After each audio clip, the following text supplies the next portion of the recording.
নিয়ে যায়। রাসূলুল্লাহ বলে, যুবক রে, আমি বড় মর্মান্ত হয়েছি। আরে কবর থেকে কাপনের কাপড় চুরি হয়, কবর থেকে মানুষ কত বড় নিষ্ঠুর হলে এই কাজটা করতে পারে? যুবক বলে, ইয়া রাসূলুল্লাহ, ইয়া হাবিবাল্লাহ, আপনি জানেন কবর থেকে কাপনের কাপড় চুরি হয়? নবী গো, ওই চোর আর কেউ নয়, আমি সেই যুবক। নবী গো, কবর থেকে কাপনের কাপড় চুরি করতাম। ইয়া রাসূলুল্লাহ, ইয়া হাবিবাল্লাহ, রব্বুল আলামিন কি আমারে মাফ করে দিব? আমার নবী বলে, যুবক রে, তুমি ভুল বুঝে ফিরে আসছো, তওবা করো, কারণ তওবাকারী আল্লাহ ভালোবাসে। ও যুবক, তওবা কর, তওবা করলে আল্লাহ মাফ করে দিবে। যুবক বলে, ইয়া রাসূলুল্লাহ, ইয়া হাবিবাল্লাহ, আমি মাফ পাবো না। আমি এত অপরাধ করেছি, এত গুনাহ করেছি, আমার মন বলে আমি মাফ পাবো না। নবী গো, আমি তওবা করলে কি আমার আল্লাহ মাফ করবে? আমার নবী কয়, যুবক রে, আর কান্দিস না, তওবা কর, তওবার দরজা খোলা। যুবক বলে, নবী গো, আপনি জানেন আমি আপনার কাছে বলবো কি? অনেকদিন যাবত মক্কা মদিনায় কোনো মানুষ ইন্তেকাল হয় না, মানুষও মরে না, আমিও কাপড়ের কাপড় চুরি করতে পারি না, আমারও ব্যবসায় ভালো চলে না। মক্কা মদিনার জমিনে অনেক দিন হয়ে গেল কোনো মানুষ ইন্তেকাল করে না। অনেকদিন পরে হুজুর, ওই রাজ্যের মধ্যে একজন মহিলা মারা গেল, এক সুন্দরী নারী। ইয়া রাসূলুল্লাহ, ইয়া হাবিবাল্লাহ, এক সুন্দরী মেয়ে মারা গেছে। আমি খবর পায়া আমার বাড়ি থেকে গুটি গুটি পেয়ে গেলাম, যাইয়া ওই মেয়েটার জানাজার নামাজে আমি শরীক হয়েছিলাম। ইয়া রাসূলুল্লাহ, ইয়া হাবিবাল্লাহ, দাফনে আমি শরীক হয়েছিলাম। জানাজার নামাজ আদায় করে যখন সব মানুষ বাড়িতে চলে গেল, আমি রাত আসবে, রাতের অপেক্ষায় বসে থাকলাম। রাত যখন নির্জন হয়ে গেল, সব মানুষ যার যার ঘরে চলে গেল। যেমন আপনাদের আম গাছের এই বাগিচার মধ্যে আসলাম, বড় ভয় লাগলো। জানের মধ্যে দেখি বাড়িও দেখা যায় না, শুধু জঙ্গল আর জঙ্গল, শুধু গাছ আর গাছ। আমার যুবক বন্ধুরা, যুবক ডাক দে বলে, ইয়া রাসূলুল্লাহ, ইয়া হাবিবাল্লাহ, যখন সব মানুষ যার যার ঘরে গেছে, আমি মৃত্যু হয়েও শান্তি নাই, গলায় দড়ি বিষ খেয়ে মারা যাওয়ার পর মর্গে যে জিনা হয়, সে দেশের মানুষকে আল্লাহ বাঁচিয়ে রাখছে, সে আল্লাহর দরবারে শুকরিয়া আদায় করার দরকার। এমন কোন মহান ব্যক্তি, আল্লাহর মাহবুব বান্দা থাকার কারণে হয়তো আল্লাহ আমাদের দয়া করেছে, নয়তো আমরা সব শেষ হয়ে যাইতাম। শুধু ঢাকা নাই, মুসলমান চট্টগ্রাম মেডিকেল কলেজ হাসপাতালে, আমি চট্টগ্রামে থাকি। ও যুবক, ওখানেও ধরা পড়লো। রিমান্ডে নেওয়ার পর উনি বললেন, আজ থেকে প্রায় 1 থেকে 150 নারীর সঙ্গে আমি জিনা করেছি। কারণ অল্প বয়সী মেয়েরা যখন এই মর্গে আসে, আমার কাটার আগে তাদের সঙ্গে নিশা করে মদ পান করে যখন লাশ কাটতে যায়, আগে তার সঙ্গে ও মুসলমান দৈহিক মিলন করে নি। সুতরাং যে দেশে ঢাকা মর্গে জিনা হয়, যে দেশে মুসলমান চট্টগ্রাম মর্গে জিনা হয়, সেই দেশের মুসলমান বড় বড় কথায় বলে, আজকে বাংলাদেশে মৌলবীরা কোথায় ছিল? আজকে দাড়িওয়ালাদের উপায় না, টুপিওয়ালাদের উপায় না, আমার মতো মৌলবীরা ওয়াজ করে শুধু টাকা কামাও, আমাদেরও রাস্তায় নামতে দেখি নাই। বড্ড কষ্ট হয়, হৃদয়ের রক্তক্ষরণ হয়। যেখানে মুসলিম রাষ্ট্র, যে বাংলার জমিনে যেখানে জানি জিনা বিচার হয়, প্রতিবাদ করার মানুষ দেখি নাই, শুধু চেয়ারের জন্য ফালাফালি দেখি। এই ফালাফালি বন্ধ করো, আগে ইসলামের বিধান মানো, নিজে ইসলামের বিধান মেনে জীবন যাপন করো, অন্যকে সহযোগিতা করো। ক্ষমতা একদিন আসবে, তখন আল্লাহ যেদিন বসায় দিবে এমনিই বসতে পারবে। আরে মুসলমান, কোন মুসলমান মুসলমান ক্ষমতা কেন্দ্রিক হতে পারে না। আদর্শ কেন্দ্রিক যদি ব্যক্তি হয়, মানুষ তার দিকে ঝুঁকে যাবে, মানুষগুলো পাগল হয়ে যাবে তার জন্য। জোরে জোরে চিল্লায়া বলা যাবে না, ঠিক কিনা? বড় কষ্ট। অনেকেই কইতে পারে, হুজুর আমাদের বিরোধিতা না। নবী বলছে, বাল্লুহা খিলাফ, দুনিয়াটা হলো পচা দুর্গন্ধ মরি।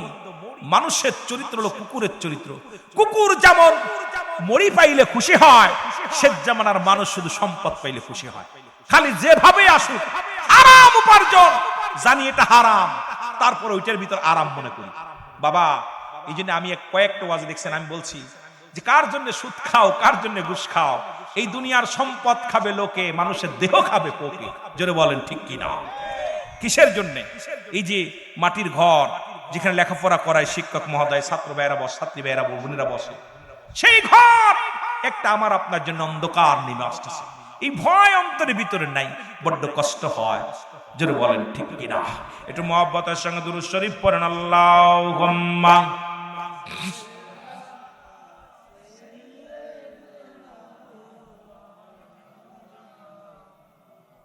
ওয়ালা আলি সাইয়্যিদিনা।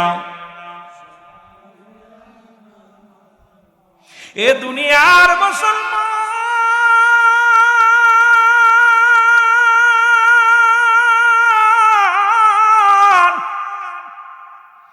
যুবক বলে, ইয়া রাসূলুল্লাহ, ইয়া হাবিবাল্লাহ, নবী গো, ও মায়ের নবী,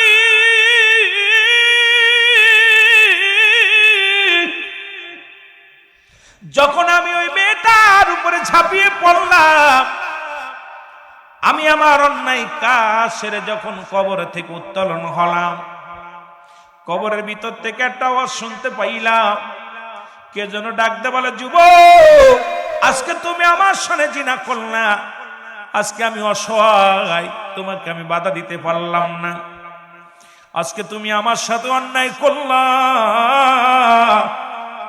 মনে রেখো তোমারও একদিন এই কবরে আসা লাগবে। আমি আল্লাহর আদালতে মামলা দিলাম, আমি আল্লাহর আদালতে মামলা দিলাম। ও যুবক, যেদিন তুমি কবরে আসবে, আবার আল্লাহ যেন তোমারে মাফ না করে। আমি তোমাকে বাধা দিতে পারলাম না, তুমি আমারে সর্বনাশ করলা রে যুবক। মনে রেখো, মনে রেখো, রব্বি কারীমের দরবারে একদিন আসতে হবে রে যুবক। ইয়া রাসূলুল্লাহ, আমি বাড়ি আসলাম, বাড়ি এসে গোসল করে খানা খাইলাম, রাত্রে যখন ঘুমাইতে গেছি, আওয়াজটা বারবার ওই গোবের মধ্যে দেখতে পাই, ডাকতে বলে, যুবক, ও যুবক, তোমারও মরা লাগবে। আল্লাহর আদালতে আমি নালিশ দিলাম রে, রব্বি কারীমের দরবারে আমি বিচার দিলাম, রব্বি কারীম তোমারে ছাড়বে না, আল্লাহ রাব্বুল আলামিন তোমারে ছাড়বে না। ইয়া রাসূলুল্লাহ, সেদিন থেকে আমি ঘুমাইতে পারি না, খাইতে পারি না, সেদিন থেকে আমি আর শান্তিতে নাই, তারপরে একটা রাত আমি ঘুমাইতে পারি না। ইয়া রাসূলুল্লাহ, ইয়া হাবিবাল্লাহ, আমার আল্লাহ কি আমারে মাফ করবো? আমি গুনাহ করে ফেলেছি, আমারে কি মাফ করবো? যুবক কান্দের বলে, নবী গো, কখন যেন মালাকুল মউত চলে আসে, কখন যেন ধরা পড়ে যায়, কখন যেন আল্লাহর আদালতে ধরা পড়ে যায়। এই গুনাহ নিয়ে যদি কবরে যায়, আমার সঙ্গে দুর্ব্যবহার করবে কবরের ফেরেশতা। ইয়া রাসূলুল্লাহ, ইয়া হাবিবাল্লাহ, নবী গো, আপনি আমারে তওবা করে দেন, আল্লাহ যেন আমারে মাফ করে দেয়, আল্লাহ রাব্বুল আলামিন যেন আমারে মাফ করে দেয়। আমার নবী কয়, যুবক রে, দূর হয়ে যা, আমার সামনে থেকে দূর হয়ে যা, কারণ তুমি জিনাকারী, সবচেয়ে বড় নিকৃষ্ট মানুষ, তুমি কবরে মানুষের সঙ্গে, মরণ মানুষের, মৃত্যু মানুষের সঙ্গে অপকর্ম করেছো, দূর হয়ে যাও, আমার কদমের মধ্যে তোমার জায়গা নাই। বলে, ইয়া রাসূলুল্লাহ, ইয়া হাবিবাল্লাহ, আপনার কদম থেকে যদি বিতাড়িত করে দেন নবী গো, কোথায় যাব, কোথায় যায় ক্ষমা পাইব? পৃথিবীর তো কোথাও ক্ষমা চাওয়ার জায়গা নাই। আমার নবী বলে, দূর হয়ে যা যুবক, আমি তোমার মুখ দেখতে চাই না, তুমি দূর হয়ে যাও। যুবক কাঁদতে কাঁদতে রওনা হয়ে গেল। জঙ্গলে যা 40টা দিন অনাহারে, একটু পানি খায় না, গাছের লতা পাতা খায় আর কাঁদে আর ডাকতে বলে, রব্বি কারীম।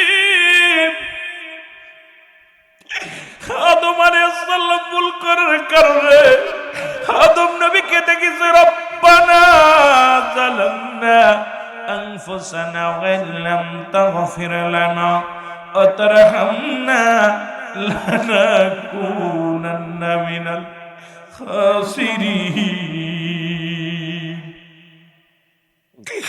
শিয়া মুসলমান ইউনূস আলাইহিস সালাম কেঁদেছে শুনেছি, বলেন লা ইলাহা ইল্লা আনতা সুবহানাকা ইন্নী কুনতু মিনাজ জালিমিন। যুবক কান্দার ডাক দে বলে, আল্লাহ শুনেছি আদম আলাইহিস সালাম কেঁদে কেঁদে মাপ পেয়েছে, আল্লাহ ইউনূস আলাইহিস সালাম কেঁদে কেঁদে মাপ পেয়েছে, আমি যুবক মানুষ নফসের খায়েছে পড়ে গুনাহ করে ফেলেছি, আল্লাহ কখন যেন মরণের পেয়ালা পান করতে হবে। কারণ পৃথিবীর মধ্যে আসার একটা সিরিয়াল আছে, যার কোনো সিরিয়াল নাই। দেখা যায় বাবা জিন্দা সন্তান দুনিয়ার মধ্যে নাই, দেখা যায় দাদা জিন্দা নাতি দুনিয়ার মধ্যে নাই। ও মুসলমান, বুড়া হয়ে মরবা এমন কোন গ্যারান্টি নাই, যে কোনো মুহূর্তে ডাক এসে যেতে পারে। কারণ যে কোনো মুহূর্তে আপনার আমার মালাকুল মউত আসতে পারে। আমার বাবারা, আমার যুবক কান্দার ডাক দিয়ে বলে, রব্বে কারীম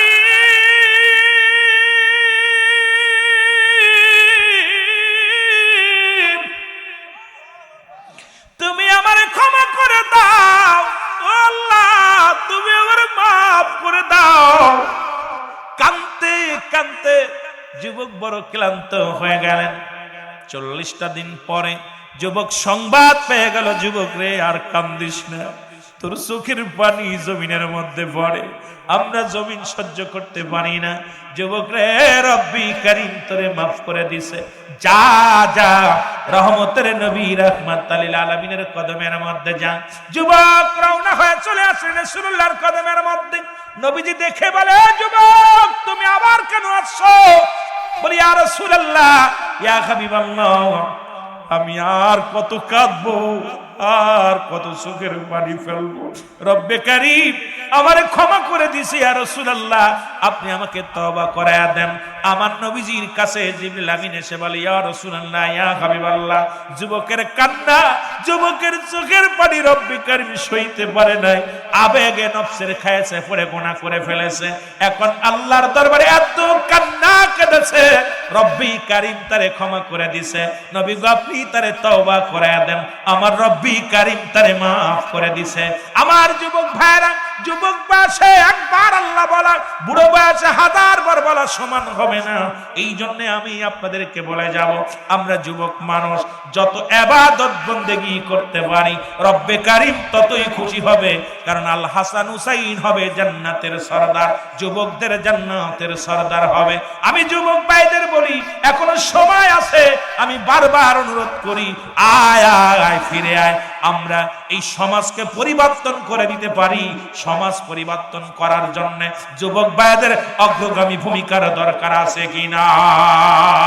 আরো যারা বলেন আছে কিনা? সুতরাং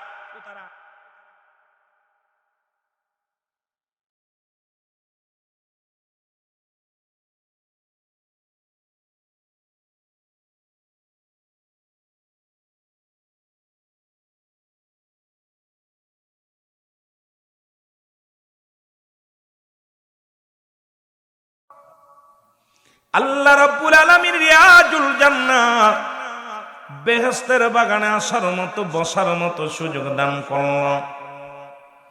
এ সময় কত মানুষ জেলখানায়, কত মানুষ হাসপাতালে, কত মানুষ মৃত্যু শয্যায় সজ্জিত। রব্বুল আলামিন আমাকে আপনাকে হাসপাতালে নেন নাই, জেলখানায় নেন নাই, আপনাকে আমাকে কোনো বাজার ঘাটে নেন নাই। সুন্দর পরিবেশ রিয়াজুল জান্নাহ বেহেশতের বাগানে কোরআনের মাহফিলে বসার মতো সুযোগ দান করল। একটু উচ্চ কণ্ঠে আওয়াজ দিয়ে চিল্লায় বলা যাবেন আলহামদুলিল্লাহ। বান্দা যখন জান্নাতের বাগানে রওনা হয়ে যায় রে, প্রতিটা কদমে কদমে আমার আল্লাহ রাব্বুল আলামিন ওই বান্দার জীবনে যত সগীরা গুনাহ ছিল, সমস্ত সগীরা গুনাহগুলো রব্বে কারীম বান্দার জীবনে মাফ করে দিছে। কত গুনাহ করলাম এই দুনিয়ার মধ্যে, যত সগীরা গুনাহ করলাম, মাহফিলের ময়দানে, এই 3টা বছর ময়দান, ফুটবলের ময়দান, একটা কদম বার হলে গুনাহ মাফ হয় নাই। কিন্তু জান্নাতের বাগানে মাহফিলের উদ্দেশ্যে কোন বান্দা বান্দি যখন ঘর থেকে বাইর হয়ে গেছে, প্রতিটা কদমে কদমে আমার আল্লাহ রাব্বুল আলামিন বান্দার জীবনের সগীরা গুনাহগুলো মাফ করে দিছে। জোরে বলেন মারহাবা। এ মুসলমান, আমরা শুধু সগীরা গুনাহ করি নাই, পদে পদে করছি কবিরা গুনাহ গো। সগীরা গুনাহ মাফ হয়ে গেল জান্নাতের বাগানে আসার কারণে। কিয়ামত পর্যন্ত আর কোন নবী আইব না, কিয়ামত পর্যন্ত নবীদের দরজা বন্ধ। ঠিক কি না? একটু জোরে বলা যাবে না? আমার দুয়াজ করে নিতে হবে বাবা। আমার দিয়ে কোরআন থেকে হাদিস থেকে আলোচনা করব, ভয়ের কোনো কারণ নাই। যত ভালোবাসা দিবেন আলোচনা তত মজা পাবেন, যত ফাঁকি দিবেন আমিও ফাঁকি দিব। কথা বুঝেন নাই? আমার ভাইয়েরা, আমার বন্ধুরা, আমার বলতেছিলাম কিয়ামত পর্যন্ত আর কোন নবী আসবে না, কিয়ামত পর্যন্ত নবীদের দরজা বন্ধ, তওবার দরজা খোলা। ঠিক কিনা? আরো জোরে বলেন ঠিক কিনা? এই গুনাহগুলো মাফের দরকার আছে কিনা? আল্লামা কুতুবী রাহমাতুল্লাহ বায়ান করে, দুনিয়ার মানুষ শোনো গো, বান্দা যখন জীবন ভরে যত গুনাহ করছে, আসমান থেকে জমিন পর্যন্ত গুনাহে ভরপুর হয়ে গেছে। গুনার বোঝা মাথায় নিয়ে যখন কবরের ভয়ে, জাহান্নামের ভয়ে, যখন বান্দা জাহান্নামের ভয়ে, কবরের ভয়ে, মৃত্যুর ভয়ে বান্দা যখন খাস তওবা করবে, রব্বে কারীম বান্দার জীবনের সমস্ত গুনাহগুলো মাফ করে দিবে। জোরে বলেন মারহাবা। নামাজ ছেড়ে দিয়া কবিরা গুনাহ, বলতেছিলাম সগীরা গুনাহ মাফ হলো জান্নাতের বাগানে রওনা দেওয়ার কারণে গো। এখন কবিরা গুনাহগুলো মাফের দরকার। নামাজ ছেড়ে দেয়া কবিরা গুনাহ, মিথ্যা বলা কবিরা গুনাহ, বেগানা নারীর সঙ্গে দেখা দেয়া কবিরা গুনাহ, বেগানা পুরুষের সঙ্গে দেখা দেয়া কবিরা গুনাহ। এখন এই ওয়াজগুলো তো বাংলার জমিনে চলে না, কারণ যে ওয়াজগুলো করলে অনেক আলেম কষ্ট পায়, অনেক মুফতি সাহেব কষ্ট পায়, অনেক মুফাসসির সাহেব কষ্ট পায়। কারণ যাদের সঙ্গে দেখা দেয়া জায়েজ তাদের সঙ্গে বিয়ে করা হারাম, যাদের সঙ্গে দেখা দেয়া হারাম তাদের সঙ্গে বিয়ে করা জায়েজ। এখন মুসলমান বেগানা নারী চেহারা দেখা হারাম, বেগানা পুরুষের চেহারা দেখা হারাম। এই হারাম গুনাহ যদি মাফ করতে চাও, এই দুনিয়ার মধ্যে সুযোগ একটা ছেড়ে এই 3টা বছর জান্নাতের বাগানে বসেছেন। বান্দা যখন কবরের ভয়, জাহান্নামের ভয়, বান্দা যখন খাস তওবা করে ডাক দে, বলবে আল্লাহ আমি পাপী, আমি গুনাহগার, রব্বে কারীম সঙ্গে সঙ্গে বান্দার জীবনের গুনাহগুলো মাফ করে দিবে। জোরে বলেন মারহাবা। এরে আপনার আমার আদি পিতা আদম আলাইহিস সালাম কেঁদেছে, বলেন রব্বানা যালামনা আনফুসানা ওয়া ইল্লাম তাগফির লানা ওয়া তারহামনা লানাকুনান্না মিনাল খাসিরিন। এ দুনিয়ার মুসলমান,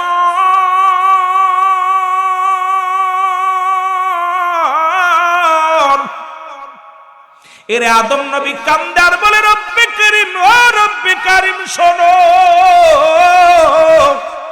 আমি জালিমদের অন্তর্ভুক্ত গেছি, আমারে তুমি ক্ষমা করে দাও।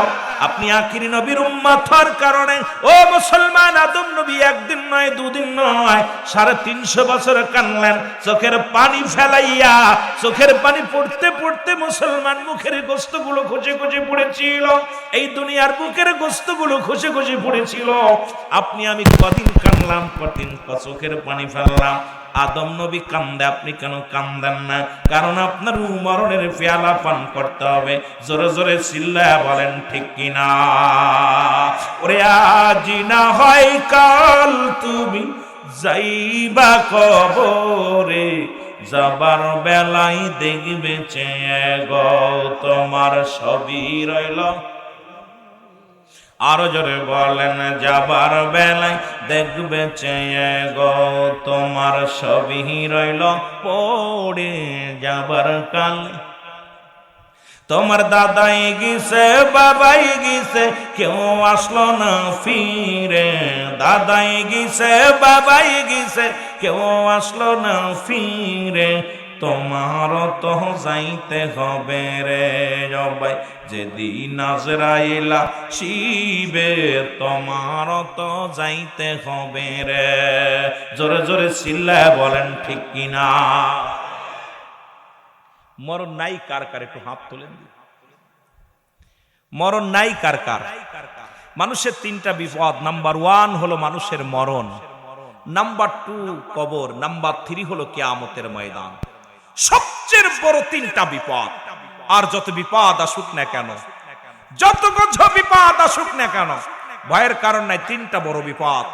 নাম্বার 1 মরণ। জোরে বলেন নাম্বার 1 কি? জোরে বলেন কি? নাই কার কার? মরবেন তো।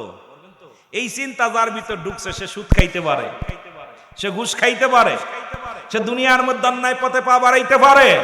জোরে বলেন পারে। নামাজ ছাড়তে পারে, জিনা করতে পারে, ব্যভিচার করতে পারে, যে আমার মরণের পেয়ালা পান করতে হবে। এই চিন্তা যার ভিতরে ঢুকছে এ ব্যক্তি গীবাত করতে পারবে না, অন্যায় করতে পারবে না, জুলুম করতে পারবে না, ব্যভিচার করতে পারবে না। এক কথায় সে ভুল পথে পা বাড়াইতে পারবে? যারা বলেন পারবে? পারবে না। 1 নাম্বার হলো মরণ, 2 নাম্বার হলো কবর। যে দেশে গেলে মানুষের বিচার হয়, যে দেশে গেলে মানুষের হিসাব হয়, যে দেশে গেলে মানুষ আর কোনোদিন ফিরে আসে না, সেই দেশের নাম হলো কবর।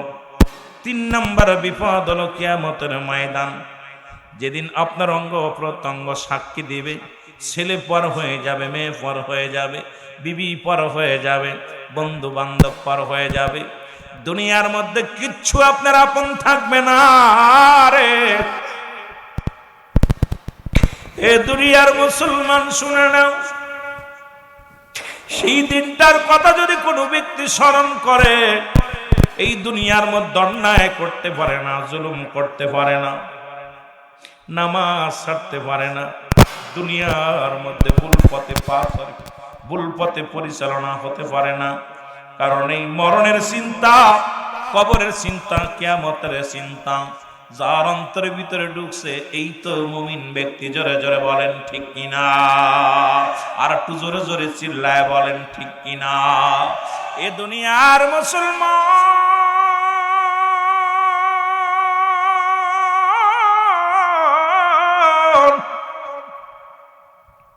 যে কথাগুলো বলিল দিলের কান্ডা লাগে, শোনো গো। আমি আস্তে আস্তে আলোচনায় যাব।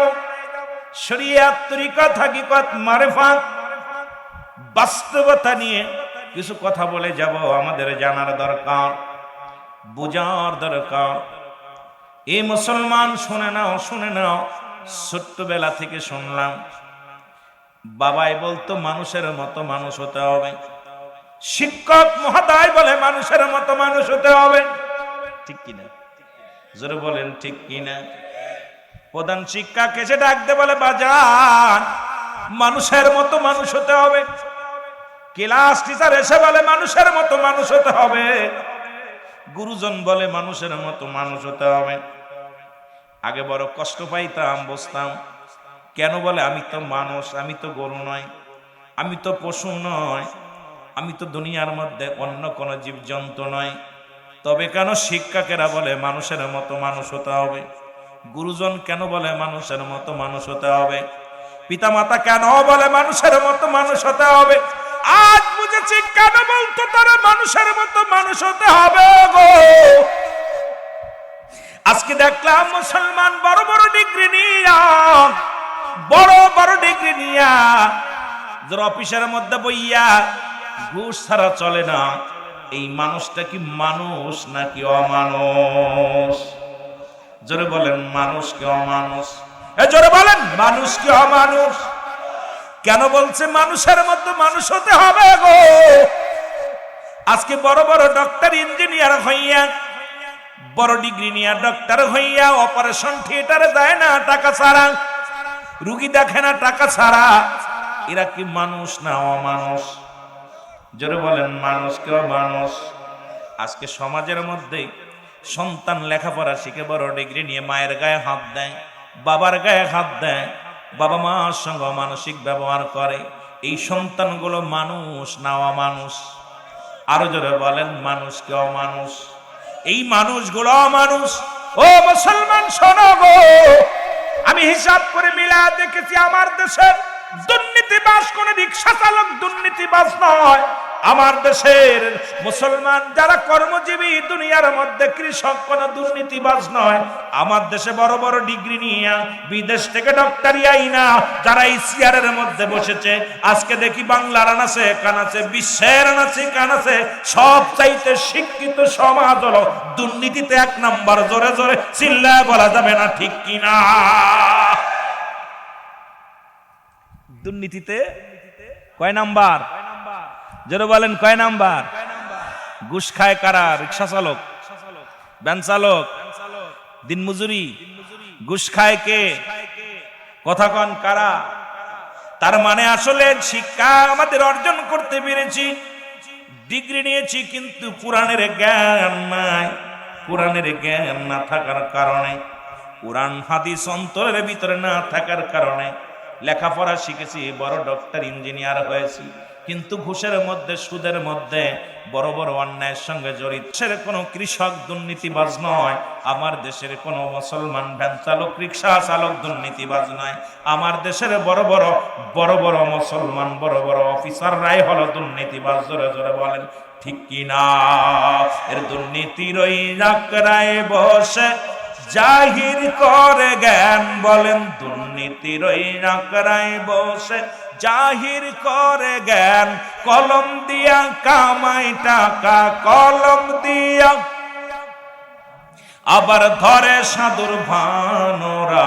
শিক্ষিত শয়তানোরা, শিক্ষিত শয়তানোরা, শিক্ষিত। একটু জোরে জোরে বলা যাবে না? ওরা শিক্ষিত শয়তানোরা। দুর্নীতির ওই নাকড়ায় বসে জাহির করে জ্ঞান। বলেন দুর্নীতির ওই নাকড়ায় বসে জাহির করে জ্ঞান। কলম দিয়া কামায় টাকা, কলম দিয়া আবার ধরে সাধুর ভানোরা। শিক্ষিত শয়তানোরা, শিক্ষিত শয়তানোরা, শিক্ষিত। কষ্ট হচ্ছে নি আপনাদের? আওয়াজ জোর নাই কেন? ভয় পাচ্ছেন? আরে সুশিক্ষায় শিক্ষিত যারা হয়েছে এরা তো শিক্ষিত শয়তান না, কুশিক্ষায় যারা শিক্ষিত হয়েছে এরাই হলো দুর্নীতিবাজ। জোরে বলেন ঠিক কিনা? এরা শিক্ষিত শয়তানোরা, শিক্ষিত। এরা হলো জাতির নাকি মহামারী মহাতন। ফাইলে কলম ঠেকাইয়া চালায় উরা নির্যাতন। ঠিক এরা হলো জাতির নাকি মহামারী মহাতন। ফাইলে কলম ঠেকাইয়া চালায় উরা নির্যাতন।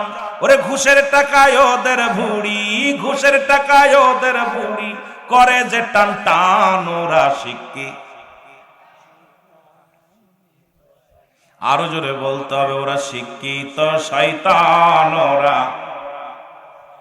আবার স্কুল কলেজের দিকটা ভাই দেখো না মন চোখ চাইয়া। স্কুল কলেজের দিকটা ভাই দেখো না মোর চাইয়া। মেয়েরা সব বই ছাড়িয়া আছে শুধু প্রেম লইয়া। ঠিক কিনা? মাদ্রাসায় দেখলাম, আমার দেখা মতে বাংলার বুকে এইরকম মাটির প্রতিষ্ঠান দেখি নাই। আরে বাংলাদেশে শিক্ষা প্রতিষ্ঠান অবহেলিত, তার মানেই জাতিকে অবহেলিত করা। জোরে বলেন ঠিক কিনা? এই দেশের যিনি এমপি ছিল তাকে কাঠগড়ায় দাঁড়া করবে আমার আল্লাহ। এই দেশের যিনি এমপি, যিনি ক্ষমতাবান, শিক্ষা প্রতিষ্ঠান নবীজির মাদ্রাসা, সেই মাদ্রাসাটা অবহেলিত। এই মাদ্রাসা নবীজির মাদ্রাসা, এটাকে অবহেলিত করে আপনারা যতই যা করেন না কেন রব্বে কারিমের আদালতে দাঁড়াইতে হবে। জোরে বলেন ঠিক কিনা? স্কুল কলেজের দিকটা ভাই দেখো না চাহিয়া। মেয়েরা সব বই ছাড়িয়া আছে শুধু প্রেম লইয়া। আরে অস্ত্র যে তার সঙ্গের সাথী, অস্ত্র যে তার সঙ্গের সাথী, হইতেছে মস্তান ওরা শিক্ষিত। আরো জোরে বলেন, ওরা শিক্ষিত শয়তান ওরা। দেখলাম মাটির দেওয়ালে খালি আর যোগ বি, বি যোগ সি। আমি আশ্চর্য হয়ে গেলাম, মাটির দেওয়ালেও যোগ সারে নাই। কারণটা কি? আমরাও তো লেখাপড়া করছি। আশ্চর্য, আমার সহকারী ডাকতে বলতে কি ঘটনাটা কি দেখ না। দেখলাম সাথী যোগ আর, আর যোগ বি, বি যোগ সি, এম যোগ এম, বাথরুমের মধ্যেও লেখছে। আমি আশ্চর্য হয়ে গেলাম, এই যোগের ভিতর ফালাম কি? কথা বুঝেননি? এই শালারা, এখানে তো যোগ করতে আসি নাই, এখানে মদিনাওয়ালার বাগান। এখান থেকে শিক্ষা অর্জন করে গোটা বিশ্ববাসীকে জানিয়ে দিতে হবে, মুসলিম মিল্লাতের জন্য, ইসলামের জন্য মাদ্রাসার ছাত্ররা ওয়ান পিস। যারা বলেন ঠিক কিনা, আরো যারা বলেন ঠিক কিনা। এটা কার ঘর? যারা বলেন কার ঘর? নবীর ঘর। কার ঘর? নবীর ঘর। 5 আগস্টের পর দেখলাম আইর অস্ত্র মহড়া। শিক্ষক ছাত্রর হাতে থাকবে বই আর কলম, খাতা কলম। শিক্ষকরা সেই আমাদের ভাইয়েরা, আমরা যখন লেখাপড়া করছি, খোদার কসম কত যে শিক্ষকের হাতে মার খেয়েছি বেয়াদবির কারণে পড়ার জন্য। এখন তো গায়ে হাত দেওয়া যায় না। এখন সন্তানগুলো শাসন করতে গেলে গার্জিয়ান কষ্ট পায়। আমি অনুরোধ করব, শিক্ষাঙ্গনটা আমাদের শিক্ষা জাতির মেরুদণ্ড যদি হয়, তাহলে শিক্ষা খাতে আরো উন্নয়নের দরকার আছে কিনা। এখন যারা ওই শিক্ষা মন্ত্রণালয়ে আছে, ওদের ধরছে ভূতে। কারণ আমার দেশে অসংখ্য শিক্ষক অনাহারে, আমার দেশে শিক্ষকরা আন্দোলন করে, তাদের হাতে হ্যান্ডকাপ দেওয়া হয়, তাদের কলার ধরে রাস্তা থেকে বেইজ্জতি করে থানায় নিয়ে যাওয়া হয়। এই অধিকার তোমাকে কে দিল? যার কাছে লেখাপড়া করে তুমি পুলিশ হয়েছ, তুমি একজন শিক্ষকের কাছে লেখাপড়া শিখে এসপি হয়েছ, মন্ত্রী হয়েছ, সেই শিক্ষকের গায়ে হাত দাও। তোমার মতো অপদার্থ, তোমার মতো জানোয়ার আর পৃথিবীর মধ্যে আর কেউ নাই। জোরে বলেন ঠিক কিনা, আরো জোরে বলেন ঠিক কিনা। আমি সবচেয়ে বেশি কষ্ট পেয়েছি শিক্ষকরা পেটে ক্ষুধার জন্য তারা আন্দোলন করেছে। একটা দিনমজুরি মানুষ সারাদিন 1500 টাকা ইনকাম করে, একজন শিক্ষক 300-400 টাকা ইনকাম, পেট চলে না। ছাত্রদেরকে কি জ্ঞান দেবে? যারা জ্ঞানের ভান্ডার নিয়ে বসে আছে, সেই জ্ঞান থেকে যদি আমাদের কিছু নিতে হয়, তাদের আগে ক্ষুধা নিবারণ করার প্রয়োজন। জোরে বলেন ঠিক কিনা। আমার দেশে যে আসলো সেই শিক্ষা খাতে দুর্নীতি, যে আসলো সেই শিক্ষা খাতে দুর্নীতি। এখন যারা আছে, মনে করছিলাম যে যেহেতু আন্দোলনের পরে আমার শিক্ষক মহোদয়, বাংলাদেশের যত শিক্ষক আছে, প্রতিষ্ঠান আছে, হয়তো ছাত্ররা এদিকে তাকাবে, এরা দেখি ওদের চাইতে দুর্নীতিবাজ। জোরে বলেন ঠিক কিনা, জোরে বলেন ঠিক কিনা। অন্য সরকারের আমলে শিক্ষকের গায়ে হাত তোলা হয় না, কিন্তু বর্তমান ছাত্র সমাজ, তোমরা যারা আছো, তোমাদের সামনে শিক্ষকের গায়ে হাত দেয়, শিক্ষককে টেনে হিঁচড়ে গাড়িতে উঠানো হয়, শিক্ষককে লাঞ্ছিত করা হয়, তোমাদের রক্তক্ষরণ হয় না? তোমাদের মতো বেয়াদব সন্তানের প্রয়োজন নাই। জোরে বলেন ঠিক কিনা। আর কষ্ট পাচ্ছেন আপনারা? আমি কি সত্য বলতেছি না মিথ্যা বলতেছি? শিক্ষকের মর্যাদা, শিক্ষকের মর্যাদা দরকার। সেই মর্যাদার জন্য আমরা আজকে আমরা পিছিয়ে, অনেক পিছিয়ে। অন্য রাষ্ট্রে শিক্ষকদের যে মূল্যায়ন করা হয়, আল্লাহ আমাকে নিয়েছে সে সমস্ত রাষ্ট্রের কয়েকটা যাওয়া পর দেখেছি, তাদের যে আদর্শ আমাদের তাদের 90 ভাগের 1 ভাগও নাই। কারণ আমাদের এই জন্য আমাদের দেশের উন্নতি নাই। কারণ উন্নতি হবে কোথা থেকে? দুর্নীতিতে আমরা 1 নাম্বার। জোরে বলেন ঠিক কিনা। মহব্বতের সঙ্গে জিকির করেন লা ইলাহা, জোরে জোরে বলেন লা ইলাহা, আরো জোরে লা ইলাহা, মহব্বত লা ইলাহা। এ দুনিয়ার মুসলমান শুনে নাও, খলিফা হযরত ওমর ফারুক রাদিয়াল্লাহু তাআলার কদমের মধ্যে এক বৃদ্ধা, ডান পাশে যেমন মুরব্বী বসে আছে, বাম পাশে বসে আছে, এক বৃদ্ধা তার সন্তানকে টেনে হিঁচড়ে নিয়ে আসলেন খলিফা ওমরের ময়দানে। সালাম দা, আসসালামু আলাইকুম। আমিরুল মুমিনিন, আমি আমার সন্তানকে আপনার কদমের মধ্যে আনছি। খলিফা হযরত উমর ফারুক ডাকতে বলে, বৃদ্ধা রে,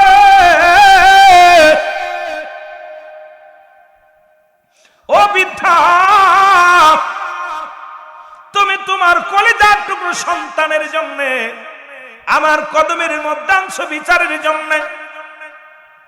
ডাকতে বলে, হুজুর, আমি বুড়া হয়ে গেছি, আমার সন্তান এই পৃথিবীর মধ্যে অপরাধ করেছে, সেই অপরাধের জন্য শাস্তি দেওয়ার জন্য আমি আপনার কদমের মধ্যে আনছি। আমি জানি আপনি ন্যায়পরায়ণ বাদশাহ, কারণ পৃথিবীর মধ্যে আপনার মতো ন্যায়পরায়ণ বাদশাহ বর্তমান যুগে নাই।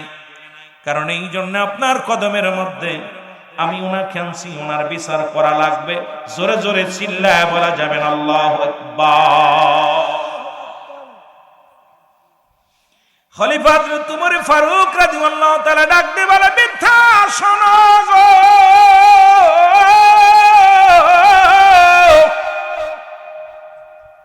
তুমি তোমার ছেলের বিচারের জন্য আমার কাছে আনছো। তোমার ছেলে এমন কি অপরাধ করেছে বলো? বলে, খলিফা আমিরুল মুমিনিন, হ্যাঁ খলিফা আমিরুল মুমিনিন উমরে ফারুক, আমার সন্তান পৃথিবীর মধ্যে যে 3টা অন্যায় করেছে, এই 3টা অন্যায় আমার নজরে, আমার কাছে সবচেয়ে গুরুতর অপরাধ লাগছে। এই জন্য আপনার কদমের মধ্যে আনছি, এর বিচার আপনার করা লাগবে। খলিফা হযরত উমর ফারুক ডাকতে বলে, বিদ্যা কি অপরাধ করেছে বলো?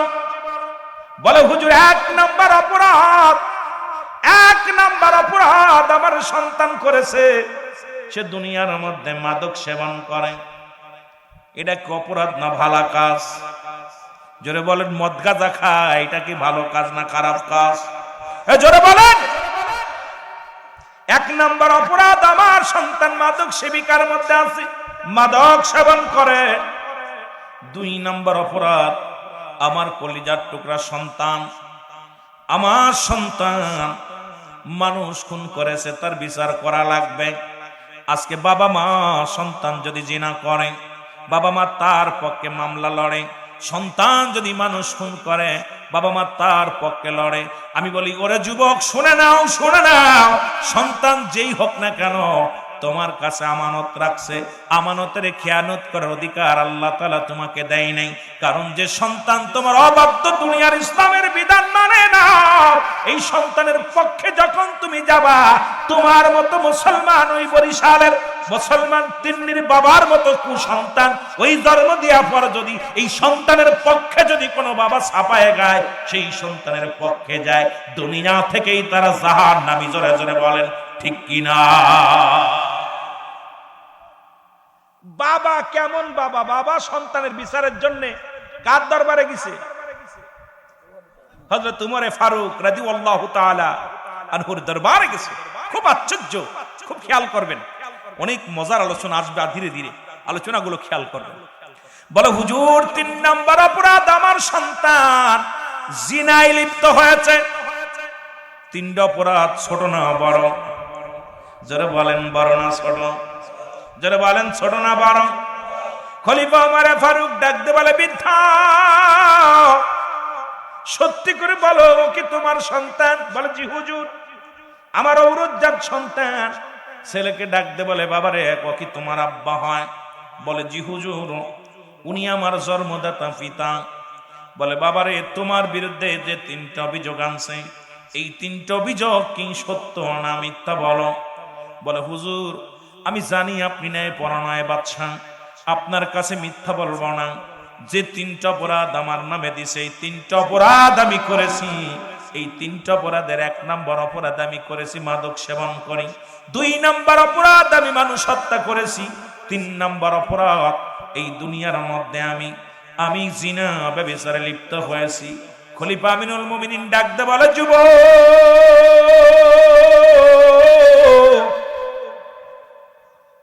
আজকে যেহেতু যুব সমাজের উদ্যোগে মাহফিলে আমার যুবক ভাইরা, অনেক আলোচনা থাকবে আপনাদেরকে নিয়ে। কারণ 18 বছরের যুবক যাবে জান্নাতে, 16 বছরের যুবতী যাবে জান্নাতে। আজকে আমার যুবক ভাইয়েরা এই মাহফিলের ময়দান আয়োজন করেছো, তোমাদের নিয়ে আমি আলোচনা করব। একটু ধীরে ধীরে আগায় যায় আমার বাবারা, আমার বন্ধুরা। আমার হযরত ওমর ফারুক ডাক দিয়ে বলে, যুবক,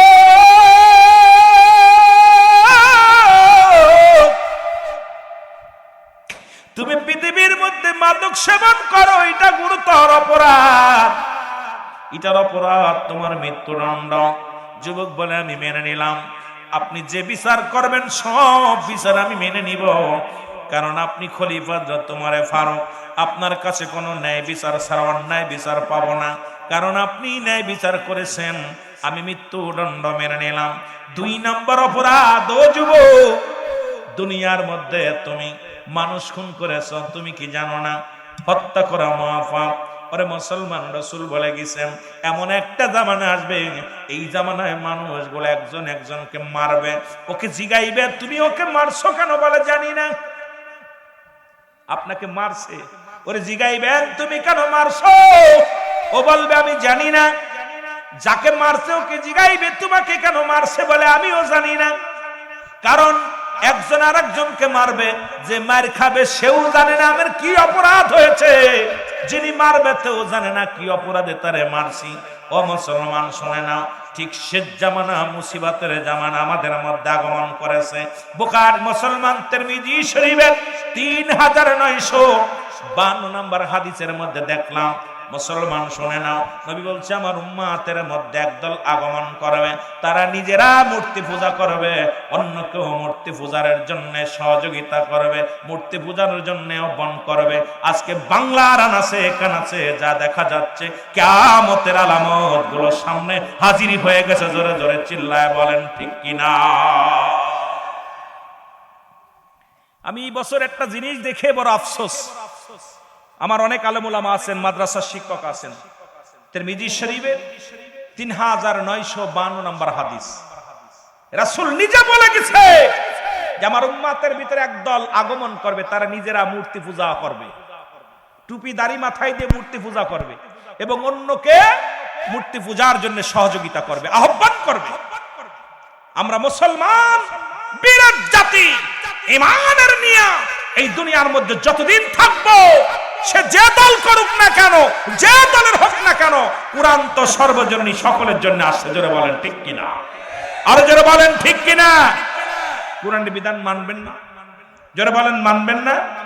এখন কুরআন মানবেন আর কোরআনের অপব্যাখ্যা মানুষকে দিবেন, এটার জন্য তো আপনাকে আলেম বানানো হয় নাই, এটার জন্য আপনার লেখাপড়া করেন নাই। কোরআনের সঠিক জ্ঞান নিজে অর্জন করতে অন্যকে এটা বোঝার সুযোগ দিতে হবে। জোরে বলেন ঠিক কিনা? আরো জোরে বলেন ঠিক কিনা? আমার ভাইরা, আমার বন্ধুরা, আমার খলিফা হযরত ওমর ফারুক ডাক দিয়ে কলে, যুবক, এর জন্য তোমার মৃত্যুদণ্ড? বলে হুজুর মেনে নিলাম। আল্লাহু আকবার। আরো জোরে বলেন। 3 নম্বর অপরাধ, ও যুবক তুমি জিনা? বলে হুজুর আমি জানি না। বলে শুনে নাও, যদি কোনো অবিবাহিত পুরুষ অবিবাহিত নারী জিনা করে, ভালো করে শুনে নেন আমার বাবারা, আমার মুসলমান জামালপুরের ভাইরা, কোন যুবক এবং যুবতী, কোন অবিবাহিত নারী অবিবাহিত পুরুষ যদি জিনা করে, তার শাস্তির বিধান রাসূল বলছে তার গায়ে 100 ডোরার আঘাত করতে হবে, বেতের আঘাত করতে হবে।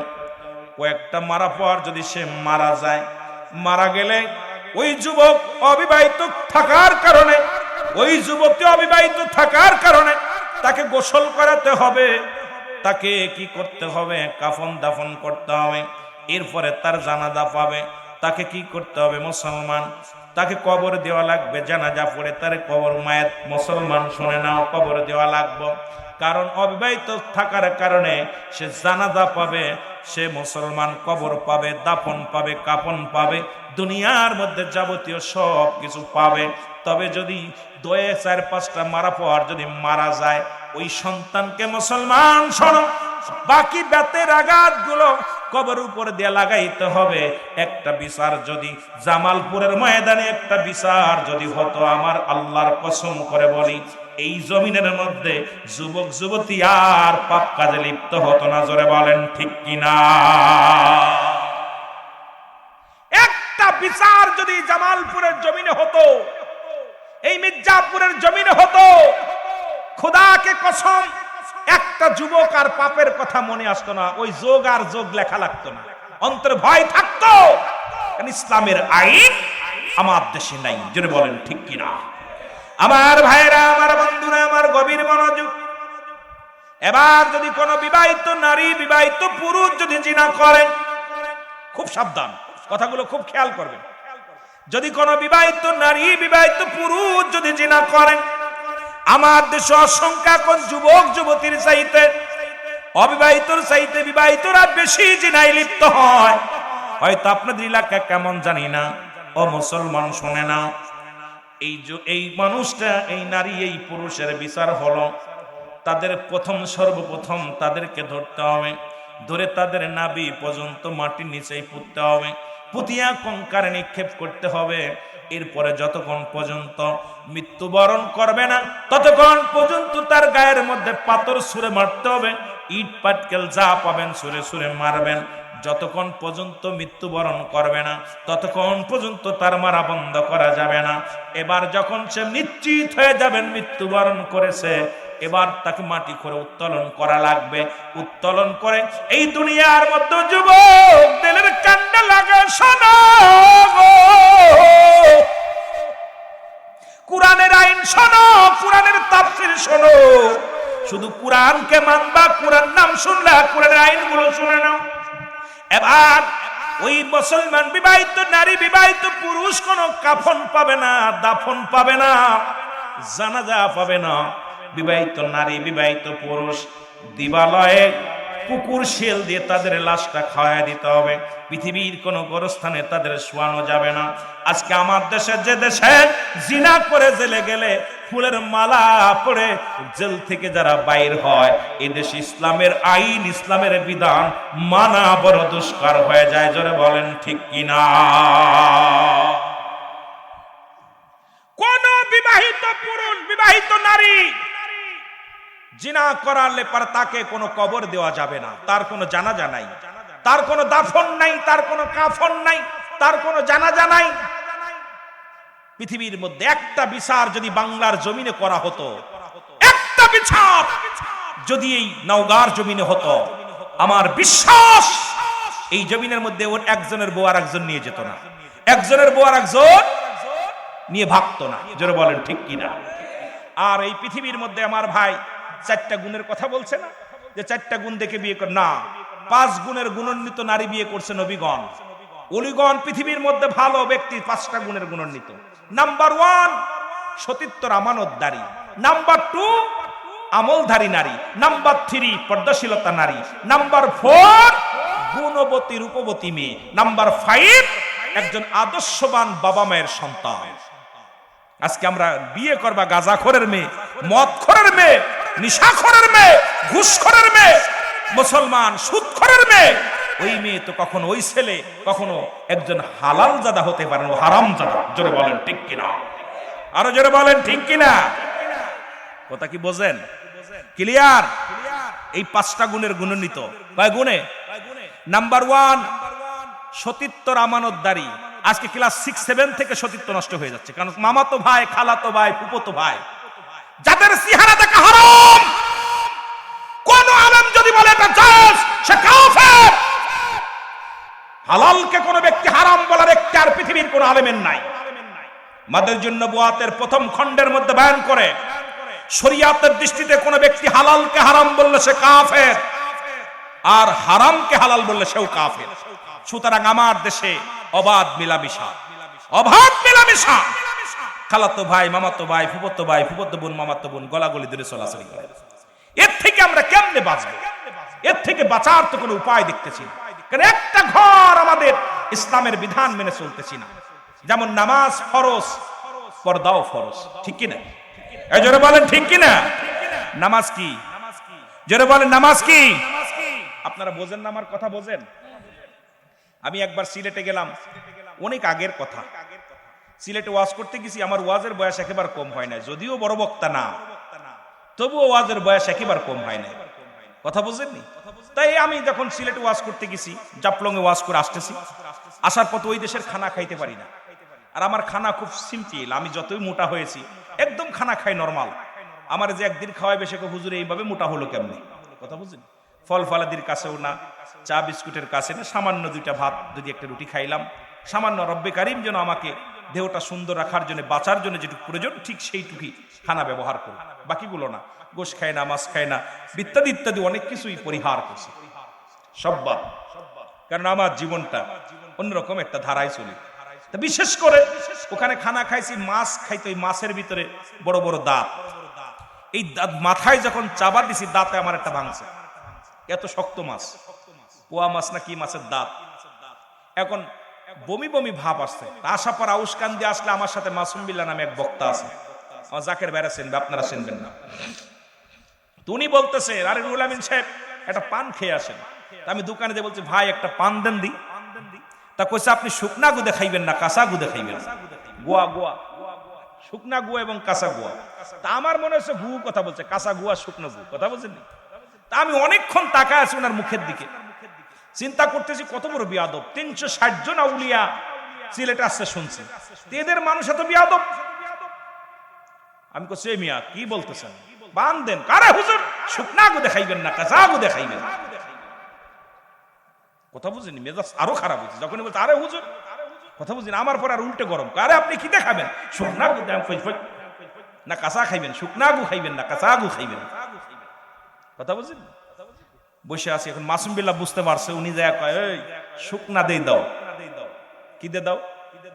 আমি জানি কাঁচা গু আর শুকনো গু তো একই গু, গু তো গুই। এবার খাইনি মানুষ। আমি কছি, মিয়া খাবো না, আমার মেজাজ খারাপ, আমি রাখো। দোকানদার বুঝতে পারছে এটা অন্য দেশের লোক, আমার দেশের লোক না। উনি কা হুজুর বেয়াদবি মাফ করবেন, আপনারে আমি গু কই না, গু কই না, গুয়ো গুয়ো। সুবারি চেনেন? আমি কই চিনি। আমরা সুবরি কই না, গুয়ো কই। এখন শুকনা গু আর কাঁচা গু, ওদের ভাষা তো একটু অন্যরকম। কয় শুকনা গু খাইবেন না কাঁচা গু খাইবেন। ওদিক থেকে কান ধরেছে জীবন, আর শুকনাটাও খাইতাম না কাঁচাটাও খাইতাম না। আমার ড্রাইভার পান খায়, সহকারী পান খায়, আমি খালি ছায়া ছায়া দেখি। ওদেরকে মাঝে মাঝে কি নাও দিই, কই তো তোরা খা। কয় হুজুর একটা খাইতেন নি? আমি কই না, কাঁচাটাও খাইতাম না শুকনাটাও খাইতাম না, বেজালে পড়ে যাবো। কথা বলছেন?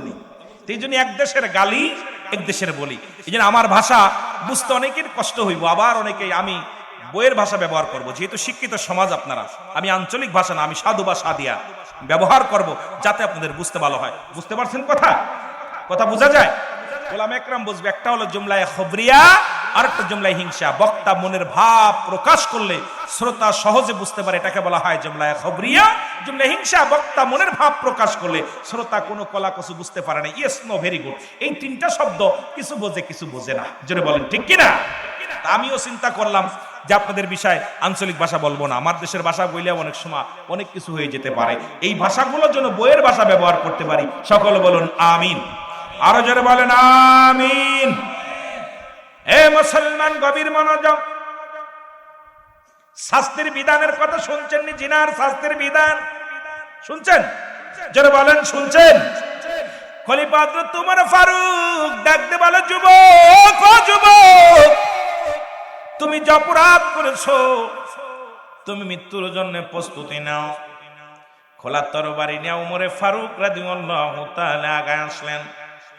যখন আগায় আসছে, যুবক থরথর করে কাফিয়ার ডাকতে বলে, হুজুর, আমি আপনার কাছে একটা দাবি করব। বলে, কি দাবি?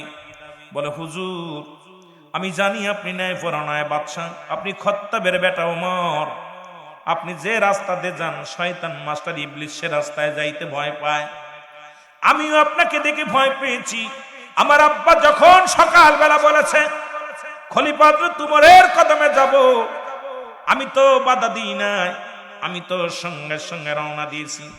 হুজুর, আমি একটা কথা আপনি দাবি রাখবো, যদি শোনেন তাহলে বলবো। খলিফা ওমরে ফারুক বলে, বাবা বলো, কি বলতে চাও? উমরের নীতি আমাদের নীতির মতো নয়, আমাদের দেশের নেতাদের নীতি আর উমরের নীতি এক নয়। উমরে ফারুক বলে, যুবক রে, কি বলতে চাও বলো। যুবক বলে, খলিফা হযরত আমিরুল মুমিনিন,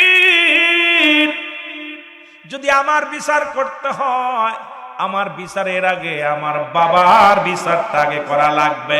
জোরে জোরে চিল্লায়া বলা যাবে আল্লাহু আকবার। কার বিচার? যখন উমরে ফারুকের সামনে বাবার বিরুদ্ধে অবজেকশন, আহা, খাত্তাবের বেটা উমর যখন কালেমা পড়লেন, আপনারা জানেন যে হযরত উমরে ফারুক রাদিয়াল্লাহু তাআলা আমার রাসূলকে হত্যা করার জন্য খোলা তরবারি নিয়ে রওনা দিছে। ওনার বোন আহা কুরআনুল কারীম পড়তেছে, যখন দেখছে তো খোলা তরবারি নিয়ে জবাই করবে, যখন কোরআনের এত মধু, কোরআনের এত সুর, কোরআনের এত মায়া, কোরআন পড়া শোনা পর উমর আর মানুষ নাই, উমর অমানুষ থেকে মানুষ হয়ে গেছে। জোরে বলেন মারহাবা, আর একটু জোরে বলেন মারহাবা। খলিফা হযরত উমর ফারুক বলে, যুবক, ও যুবক, তোমার আব্বার কি অপরাধ তুমি বলো? বলে, হুজুর, আমার আব্বার এক নাম্বার অপরাধ, সে আমাকে একটা ভালো মা দেয় নাই। পৃথিবীর মধ্যে এমন একটা মা আমাকে দিয়েছে, যে মা বাজার ঘাট করে, যে মা বেপর্দা পুরুষের সঙ্গে চলাফেরা করে, যে মা যার গর্ভে আমি 10 মাস 10 দিন ছিলাম, সেই মা নামাজ পড়ে নাই, শরীয়তের বিধান মানে না। সুতরাং এক নাম্বার অপরাধ আমার আব্বার, সে আমাকে একটা ভালো মা দেয় নাই। প্রতিটা বাবার প্রয়োজন একজন আদর্শবান নারী বিয়ে করা। আর এটা যদি মাদ্রাসার নারী হয়, তাহলে আপনার জীবনটা ভাগ্য খুলে যাবে। কোরআন পড়তে পারে, হাদিস পড়তে পারে, ইসলামের বিধান মানে। তবে সব মেয়ে একরকম না, দুই একটা খারাপও থাকতে পারে। তাই বলে সবাইকে খারাপ বানানো যাবে না। আমরা বিশ্ববিদ্যালয়ে লেখাপড়া করেছি, আমার অনেক বোন বেপরদায় চলে, অন্যায়ভাবে টাকা রোজগার করে, কিন্তু মাদ্রাসার নারীগুলো এইভাবে যায় না। আজ পর্যন্ত দেখি না কোনো মাদ্রাসার নারী হোটেলে ব্যবসা করে, হোটেলে যে টাকা রোজগার করে। মনে কিছু করবেন না, হয়তো অনেক বাবারা, যেহেতু আমিও বিশ্ববিদ্যালয়ের ছাত্র, এই জন্য কথাগুলো বলি। অনেক বান্ধবীগুলো দেখেছি তার উপার্জনের জন্য জীবনকে, তারা দেহটাকে বিলিয়ে দিছে। এটা কোনো মাদ্রাসার শিক্ষিকা মুসলমান এটা দেয় না। সুতরাং এই কোরআনের জ্ঞান, হাদিসের জ্ঞান, ইসলামের বিধান যে মেয়েটার ভিতরে আছে, এই মেয়ে আর জানতেন ওফেন জিনার মধ্যে লিপ্ত হতে পারে না। জোরে জোরে চিল্লায়া বলেন ঠিক কিনা? এই জন্য বললাম 5টা গুণের গুণান্বিত নারী বিয়ে করা লাগবে। নাম্বার 1 হলো সতীত্বর আমানতদারি। আমি মাদের বলে যাই, ও মা, মা গো, রাসূল যখন মিরাজের রজনীতে আল্লাহ রাব্বুল আলামিনের দিদার করলেন, আম্মা জান, ও মুসলমান, আম্মা জান আয়েশা সিদ্দিকাকে ডাক দিয়ে বলে, আয়েশা রে, আমি জাহান্নামে গেলাম, দেখি একদল পুরুষের লজ্জাস্থান দিয়ে আগুনের ফুলকি ঢুকানো হয়, একদল নারীদের পুরুষের লজ্জাস্থান দিয়ে আগুনের ফুলকি বাইর হয়। আম্মা জান আয়েশা বলে, ইয়া রাসূলুল্লাহ, ইয়া হাবিবাল্লাহ, এদের পাপের শাস্তির বিধান কিসের জন্য? এত পাপ কি করেছিল? আমার নবী কয়, ও আয়েশা শোনো, এই সমস্ত নারীগুলো তারা বেপরদায় চলাফেরা করতো, গায়ে কাপড় রাখতো না, পুরুষের প্রতি আকর্ষণ করত। আর ওই সমস্ত পুরুষগুলো, ওই সমস্ত যুবকগুলো, যেহেতু যুবকদের মাহফিল, আমার যুবক বান্দারা, যুবক বাবারা শোনো, ওই সমস্ত যুবকগুলো বিকেল হলে ওই সমস্ত যুবকগুলো স্কুল কলেজে যে মেয়েদের পাশ ঘুরঘুর করে বেড়াইতো, মেয়েদের প্রতি আকর্ষণ ছিল, মেয়েদের প্রতি আকৃষ্ট ছিল। এই জন্য যে সমস্ত ছেলেরা মেয়েদের প্রতি বেশি আকৃষ্ট, আর যে সমস্ত মেয়েরা ছেলেদের প্রতি বেশি আকৃষ্ট, এই সমস্ত ছেলেদের লজ্জাস্থান দিয়ে আগুনের ফুলকি বাইর হবে, আর ওই সমস্ত মেয়েদের লজ্জাস্থান দিয়ে আগুনের ফুলকি ঢুকানো হবে।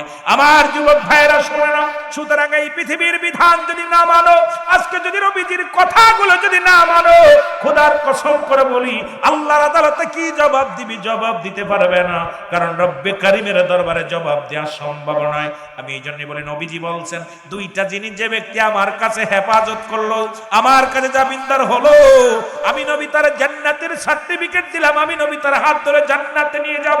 এখন আমার নবীর সঙ্গে জান্নাতে যেতে চান কে কে? একটু হাত তোলেন,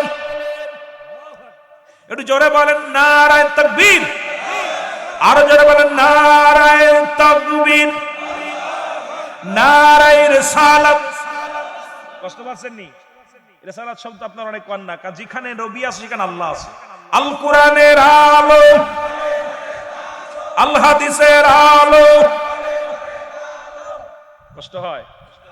নবী কোরআনও আছে, হাদিসও আছে, দুইটাই লাগবে। জোরে বলেন ঠিক কিনা? কিন্তু আমাদের অনেক, আবার আপনাদের এদিকে লিল্লাহি তাকবীর বলে বেশি, কি ঠিক না? কি বলে? লিল্লাহি তাকবীর শব্দের অর্থ জানেন? লিল্লাহি তাকবীর আওয়াজ দাও আল্লাহর জন্য, আর নারায়ে তাকবীর উচ্চ আওয়াজ আল্লাহর জন্য তাকবীর দাও। দুইটা একই শব্দ, কিন্তু আমাদের বুঝার অভাব। বুঝার অভাব, অনেক বুঝার অভাব। মহব্বতের দুরূদ শরীফ পড়েন আল্লাহুম্মা দিছেন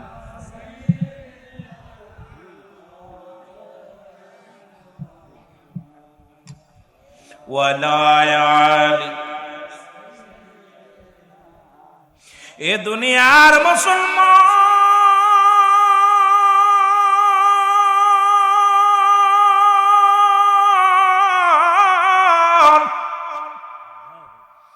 যুবক ডাক দিয়ে বলে, হুজুর 1 নম্বর অপরাধ আমার বাবার গো,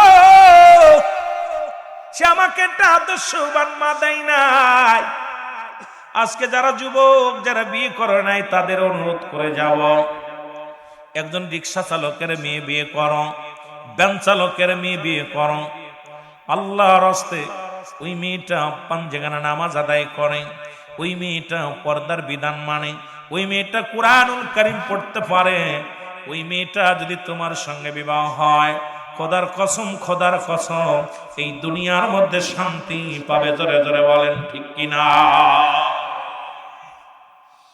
খলিফা হযরত উমর ফারুক ডাক দিয়ে বলেন, হুজুর।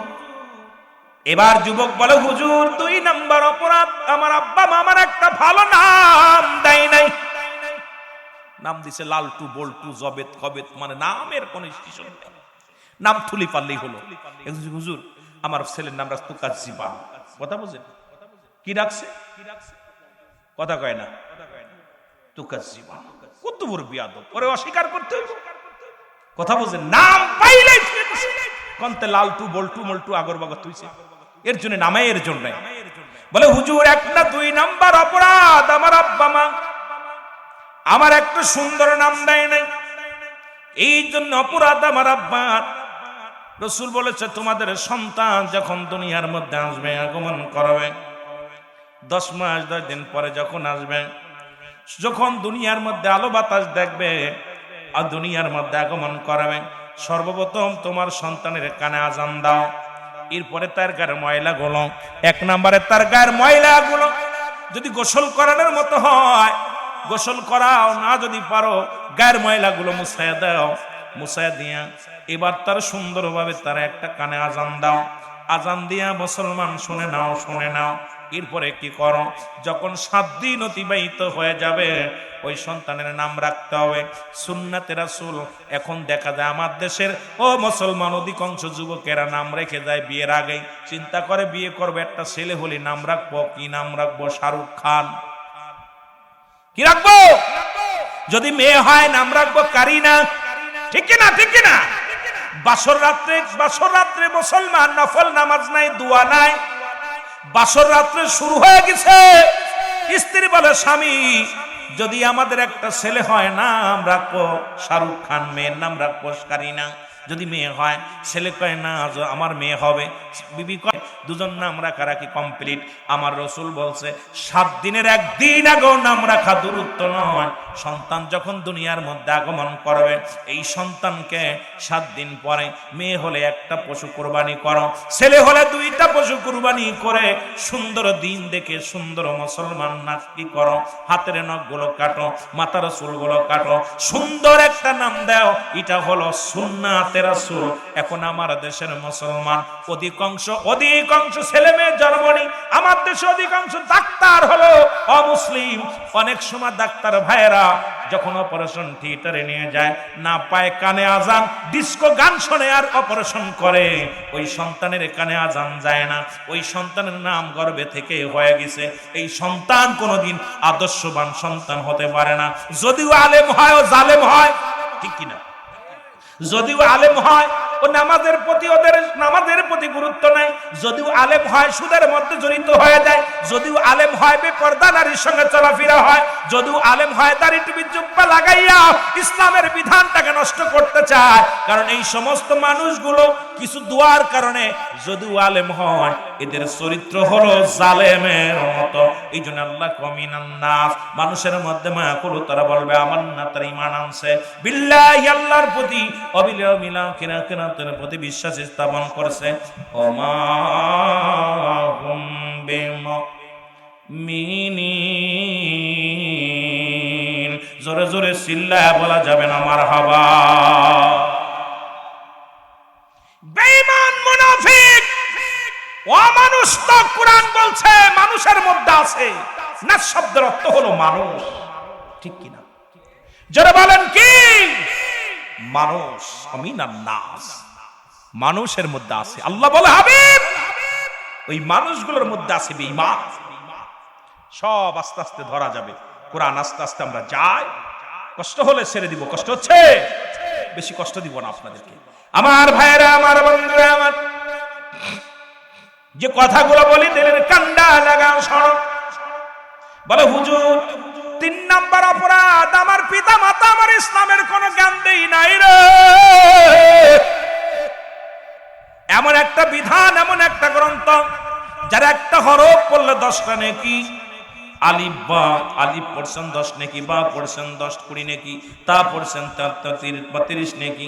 যদিও 1 নেকি হয়, পৃথিবীর মধ্যে এমন তো কমন কোন গ্রন্থ নাই যা তেলাওয়াত করলে সব পাওয়া যায়। কিন্তু কুরআনুল কারীম যদি তেলাওয়াত করা হয় প্রতিটা হরফে হরফে নেক পাওয়া যায়, নেকি পাওয়া যায়। জোরে জোরে চিল্লায়া বলা যাবে না, ঠিক কিনা?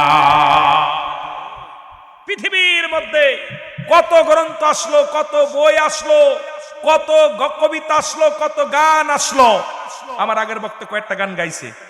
আমার বাবারা, এই গানগুলো আসলো, কিছু মজা লাগে না, কিছুদিন পর এটা মাইনাস। কিন্তু সূরা ফাতিহা এই যে পড়ি, এক বক্তা সেটা আর এক বক্তা ভালো, এক আলেমে সেইটা আর এক আলেম ভালো, এক হাফেজ সাহেব সেটা এক হাফেজ সাহেব ভালো। যত পড়ে ততই মজা লাগে। যারা বলেন ঠিক কিনা, কথা বলেন ঠিক কিনা? কিন্তু এই যে ভালো ভালো গান আসলো দেশে, কত গান, যুবকরা পাগল হলো। বলেন এই সব গানগুলো কি কেউ ভালোবাসে 2 দিন 4 দিন পর রাখ রাখ। সূরা ফাতিহা পড়লে কেউ কি বলে রাখ? কেউ বলে না রাখ। বলেন রাখে? কুরআনুল কারীম পাঠ করলে কেউ বলে বন্ধ কর? কেউ বন্ধ করতে বলে না। কারণ এর ভিতরে যে মজা আছে, যে এর ভিতরে যে মায়া আছে, এর ভিতরে ভালোবাসা আছে, প্রেম আছে, পৃথিবীর অন্য কোন গ্রন্থের ভিতরে এই প্রেম নাই। জোরে বলেন ঠিক কিনা? এই জন্য এই প্রেমের কিতাবটা বন্ধ করার জন্য বর্তমান জামানায় একদল ইহুদি খ্রিস্টানদের চক্রান্ত আলেম বাইর হয়েছে। তারা বলছে কুরআনের ভিতরে ভুল আছে। আল্লাহ বলেন যালিকাল কিতাবু লা রাইবা ফি। জোরে জোরে চিল্লায়া বলা যাবে না আল্লাহু আকবার। আল্লাহ বলে এটা সেই কিতাব যার মধ্যে কোনো সন্দেহ নাই। আছে নি? জোরে বলেন আছে। এই কোরআনের কথা জোরে জোরে বলেন আছে। একটা হরফ ভুল আছে, জেরের পরিবর্তন নাই, জবরের পরিবর্তন নাই, নুক্তার পরিবর্তন নাই। আল্লাহ বলে কারা মানবে? আল্লাহ বলে হুদাল লিল মুত্তাকিন, একমাত্র হেদায়েত প্রাপ্ত বান্দা। এই দুনিয়ার মধ্যে আল্লাহর বিধান মানে যারা, কোরআন মুসলমান মানে তারা, যারা নবী মানে তারা, কোরআন মানে। পৃথিবীর মধ্যে ইসলামের বিধান যারা মানবে, কোরআনের প্রতি তাদের সম্মান ইজ্জত বেড়ে যাবে। এই জন্য আমার বাবারা, আমার বন্ধুরা, আমার এক শ্রেণী আলেমরা বলতেছে কোরআনের ভিতরে ভুল আছে। সেই ভুল সূরাটার নাম আমি আপনাদের কাছে জানাইয়া দিই। কদিন আগে দেখলাম মিডিয়াতে খুব লেখালেখি শুরু হয়েছে কোরআনের মধ্যে সূরা ইখলাস, যেটা আমি তেলাওয়াত করে শুরু করেছি, বলতেছে এই সূরাটা নাকি জাল। কারণ আমরা জানি এইটা যদি জাল ব্যবহার করতে পারে তাহলে মূর্তি পূজা করতে পারবে না। এটা যদি জাল ব্যবহার করতে পারে তাহলে ওরা মূর্তির সামনে দোয়া করতে পারবে না। ওরা যদি এইটা যদি জাল ব্যবহার করতে পারে চন্ড পূজা করতে পারবে না। এরা যদি জাল ব্যবহার করতে পারে মানুষের পায়ে সিজদা করতে পারবে না। এটা যদি জাল ব্যবহার করতে পারে তাহলে দুনিয়ার মধ্যে, ও মুসলমান শুনে নাও, জাল যদি ব্যবহার করতে পারে তাহলে ওরা চন্দ্র সূর্য পূজা করবে, কেউ বাধা দিতে পারবে না। এই জন্য ওরা শুরু করছে কোরআনুল কারীমের মধ্যে সূরা ইখলাসটা জাল। আমার আল্লাহ বলেন, পড়েন বিসমিল্লাহির রহমানির রহিম। কুল হুয়াল্লাহু আহাদ আল্লাহুস সামাদ লাম ইয়ালিদ ওয়া লাম ইউলাদ ওয়া লাম ইয়াকুল লাহু কুফুয়ান আহাদ। আল্লাহ ডাকতে বলে, হাবিব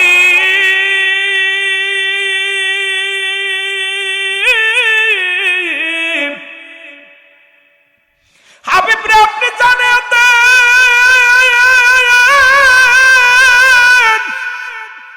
ও মায়ের নবী, দয়াল নবী গো, আপনি জানা দেন আমি আল্লাহ এক, আমি আল্লাহ এক।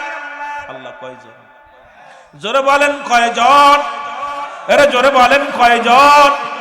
আল্লাহ বলে হাবিব আপনি জানা দেন আমি আল্লাহ এক। এই পৃথিবীর মধ্যে কাউকে জন্ম দিই নাই, কারো থেকে জন্ম নিই নাই। সুতরাং মাজারে সিজদা করা যাবে না, চন্দ্রকে সিজদা করা যাবে না, কোনো মানুষকে সিজদা করা যাবে না, মুসলমান তারকরা পূজা করা যাবে না, মূর্তি পূজা করা যাবে না। এখন আমার দেশের কিছু আলেমরা দেখলাম মূর্তির সামনে যে সিজদায় পড়ে আছে, নামাজ আদায় করতেছে। এই যে ইমানের জন্য মুসলমানদের বড় ক্ষতি করতেছে। এর চাইতে বেকুব আর পৃথিবীর মধ্যে কেউ নাই। জোরে বলেন ঠিক কিনা? আমি খুব লজ্জা পেলাম। এখন উন্ডা বলতে পারে সূরা তাওবা 6 নম্বর আয়াত। এ হাফেজ সাহেব যারা আছেন, কয় নম্বর আয়াত? হাফেজ সাহেব আছেন কেউ? আছেন না?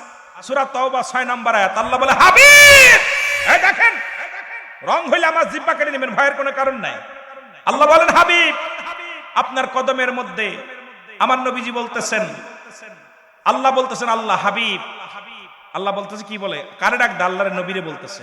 আল্লাহ বলতেছে যদি কোনো ব্যক্তি আপনার কাছে সাহায্য চাই সাহায্য দেন, যদি কোনো ব্যক্তি আপনার কাছে নিরাপত্তা চাই নিরাপত্তা দেন, যদি কোনো ব্যক্তি নিরাপদ স্থানে পৌঁছায় দিতে বলে আপনি পৌঁছায় দেন, যদি আপনার কাছে সাহায্য চাই সাহায্য দেন। ঘোষণা কার? সূরা তাওবা 6 নম্বর আয়াত। খোলেন কোরআন খুলে বের করেন, না পাইলে এখন ওপেন চ্যালেঞ্জ। তাই বলে এখন আল্লাহ রাব্বুল আলামিন বলছে, কিন্তু পরের দিনই দেখলাম হিন্দুরা বলতেছে যে আমরা তো আপনাদের মসজিদ রক্ষা করতে পারেন না, আমাদের পাহাড় আমরা তো আপনাদের বলি নাই। তার মানে বোঝা গেল আমরা নাক বাড়ায় সিন্দুর নিতেছি। আরে মুসলমান, বুখারীর হাদিস, রাসূলুল্লাহর কদমের মধ্যে কয়েকজন অমুসলিম গেছে, ভালো করে খেয়াল করবেন। নিয়ে যায় রাসূলুল্লাহ বলে যুবক রে আমি বড় মর্মান্ত হয়েছি। আরে কবর থেকে কাপনের কাপড় চুরি হয়, কবর থেকে মানুষ কত বড় নিষ্ঠুর হলে এই কাজটা করতে পারে। যুবক বলে ইয়া রাসূলুল্লাহ ইয়া হাবিবাল্লাহ আপনি জানেন কবর থেকে কাপনের কাপড় চুরি হয়। নবী গো ওই চোর আর কেউ নয়, আমি সেই যুবক। নবী গো কবর থেকে কাপনের কাপড় চুরি করতাম। ইয়া রাসূলুল্লাহ ইয়া হাবিবাল্লাহ রব্বুল আলামিন কি আমারে maaf করে দিব? আমার নবী বলে যুবক রে তুমি ভুল বুঝে ফিরে আসছো, তওবা করো, কারণ তওবাকারীকে আল্লাহ ভালোবাসে। ও যুবক তওবা কর, তওবা করলে আল্লাহ maaf করে দিবে। যুবক বলে ইয়া রাসূলুল্লাহ ইয়া হাবিবাল্লাহ আমি maaf পাবো না, আমি এত অপরাধ করেছি, এত গুনাহ করেছি, আমার মন বলে আমি maaf পাবো না। নবী গো আমি তওবা করলে কি আমার আল্লাহ maaf করবে? আমার নবী কয় যুবকরা আর কান্দিস না, তওবা কর, তওবার দরজা খোলা। যুবক বলে নবী গো আপনি জানেন আমি আপনার কাছে বলবো কি, অনেক দিন যাবত মক্কা মদিনায় কোনো মানুষ ইন্তেকাল হয় না, মানুষও মরে না, আমিও কাপড়ের কাপড় চুরি করতে পারি না, আমারও ব্যবসায় ভালো চলে না। মক্কা মদিনার জমিনে অনেক দিন হয়ে গেল কোনো মানুষ ইন্তেকাল করে না। অনেক দিন পরে হুজুর ওই রাজ্যের মধ্যে একজন মহিলা মারা গেল, এক সুন্দরী নারী। ইয়া রাসূলুল্লাহ ইয়া হাবিবাল্লাহ এক সুন্দরী মেয়ে মারা গেছে। আমি খবর পায়া আমার বাড়ি থেকে গুটি গুটি পেয়ে গেলাম, যাইয়া ওই মেয়েটার জানাজার নামাজে আমি শরীক হয়েছিলাম। ইয়া রাসূলুল্লাহ ইয়া হাবিবাল্লাহ দাফনে আমি শরীক হয়েছিলাম। জানাজার নামাজ আদায় করে যখন সব মানুষ বাড়িতে চলে গেল, আমি রাত আসবে রাতের অপেক্ষায় বসে থাকলাম। রাত যখন নির্জন হয়ে গেল, সব মানুষ যার যার ঘরে চলে গেল। যেমন আপনাদের আম গাছের এই বাগিচার মধ্যে আসলাম, বড় ভয় লাগলো। জানের মধ্যে দেখি বাড়িও দেখা যায় না, শুধু জঙ্গল আর জঙ্গল, শুধু গাছ আর গাছ। আমার যুবক বন্ধুরা, যুবক ডাক দে বলে ইয়া রাসূলুল্লাহ ইয়া হাবিবাল্লাহ যখন সব মানুষ যার যার ঘরে গেছে, আমি মৃত্যু হয়েও শান্তি নাই, গলায় দড়ি বিষে মারা যাওয়ার পর মর্গে যে জিনা হয় সে দেশের মানুষকে আল্লাহ বাঁচিয়ে রাখছে, সে আল্লাহর দরবারে শুকরিয়া আদায় করার দরকার। এমন কোন মহান ব্যক্তি আল্লাহর মাহবুব বান্দা থাকার কারণে হয়তো আল্লাহ আমাদের দয়া করেছে, নয়তো আমরা সব শেষ হয়ে যাইতাম। শুধু ঢাকা নাই, মুসলমান চট্টগ্রাম মেডিকেল কলেজ হাসপাতালে, আমি চট্টগ্রামে থাকি, ও যুবক ওখানেও ধরা পড়লো। রিমান্ডে নেওয়ার পর উনি বললেন আজ থেকে প্রায় 1 থেকে 150 নারীর সঙ্গে আমি জিনা করেছি।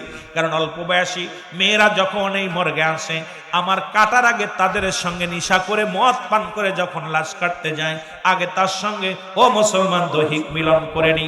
সুতরাং যে দেশে ঢাকা মর্গে জিনা হয়, যে দেশে মুসলমান চট্টগ্রাম মর্গে জিনা হয়, সেই দেশের মুসলমান বড় বড় কথাই বলে আজকে বাংলাদেশে মৌলবীরা কোথায় ছিল, আজকে দাড়িওয়ালাদের উপায় না, টুপিওয়ালাদের উপায় না, আমার মতো মৌলবীরা ওয়াজ করে শুধু টাকা কামাও, আমাদেরও রাস্তায় নামতে দেখি নাই।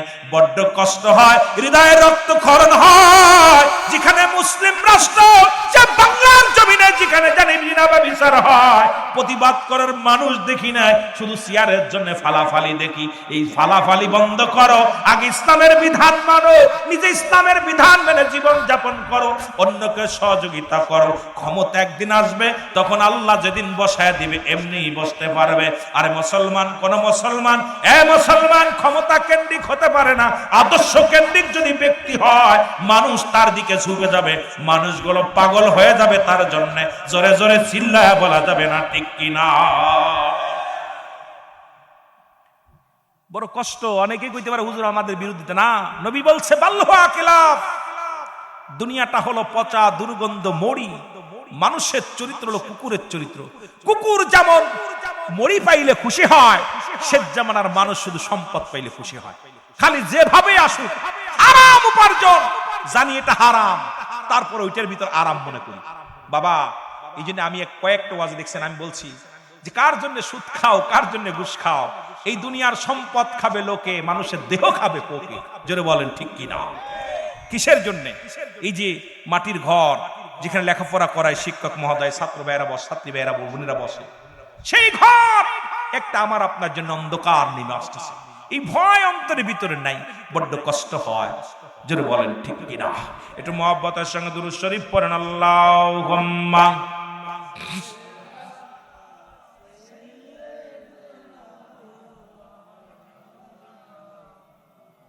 ওয়ালা আলি সাইয়্যিদিনা। এ দুনিয়ার মুসলমান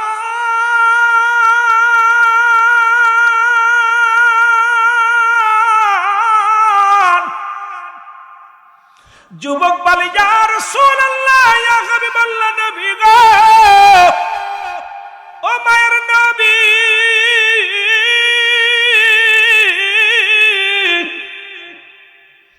যখন আমি ওই মেয়েটার উপরে ঝাঁপিয়ে পড়লাম, আমি আমার অন্যায় কাজ সেরে যখন কবর থেকে উত্তোলন হলাম, কবরের ভিতর থেকে একটা আওয়াজ শুনতে পাইলাম, কে যেন ডাকতে বলে, যুবক, আজকে তুমি আমার সঙ্গে জিনা করলা, আজকে আমি অসহায়, তোমাকে আমি বাধা দিতে পারলাম না, আজকে তুমি আমার সাথে অন্যায় করলা,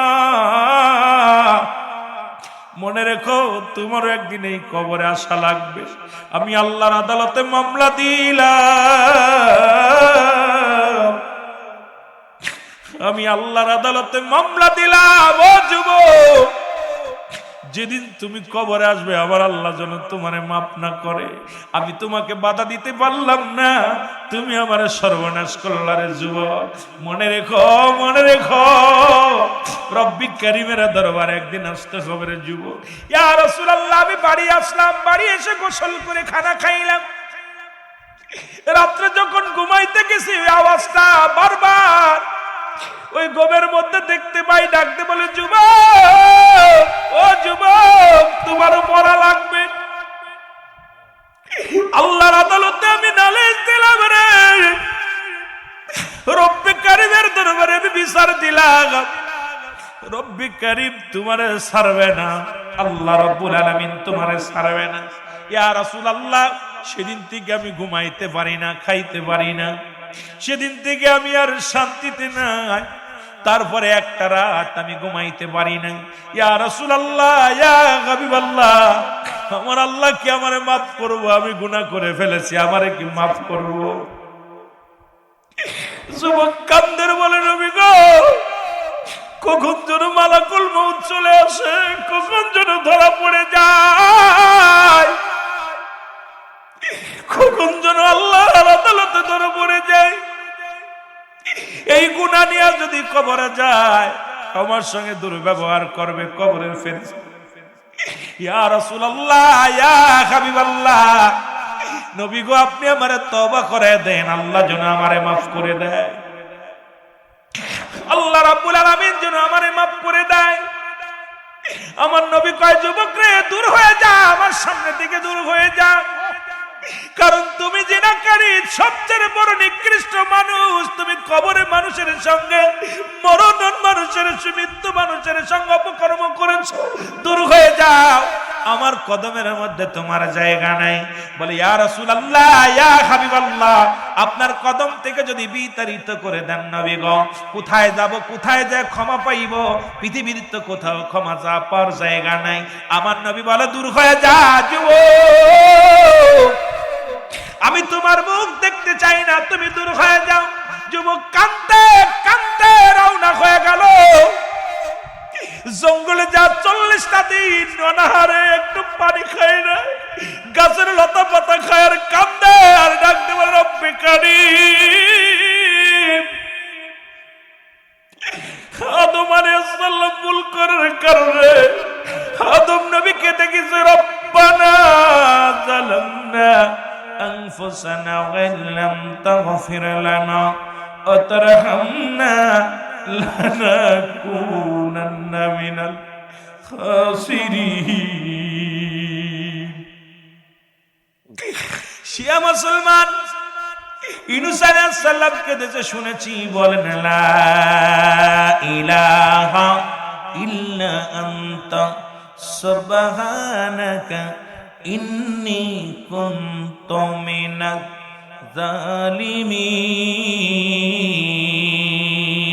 যুবক কান্দার ডাক দে বলে, আল্লাহ, শুনেছি আদম আলাইহিস সালাম কেঁদে কেঁদে মাপ পেয়েছে, আল্লাহ ইউনূস আলাইহিস সালাম কেঁদে কেঁদে মাপ পেয়েছি, আমি যুবক মানুষ, নফসের খায়েছে পড়ে গুনাহ করে ফেলেছি, আল্লাহ কখন যেন মরণের পেয়ালা পান করতে হবে। কারণ পৃথিবীর মধ্যে আসার একটা সিরিয়াল আছে, যার কোনো সিরিয়াল নাই। দেখা যায় বাবা জিন্দা, সন্তান দুনিয়ার মধ্যে নাই। দেখা যায় দাদা জিন্দা, নাতি দুনিয়ার মধ্যে নাই। ও মুসলমান, বুড়া হয়ে মরবা এমন কোনো গ্যারান্টি নাই, যে কোনো মুহূর্তে ডাক এসে যেতে পারে। কারণ যে কোনো মুহূর্তে আপনার আমার মালাকুল মউত আসতে পারে। আমার বাবারা, আমার যুবক কান্দার ডাক দে বলে, রব্বে কারীম,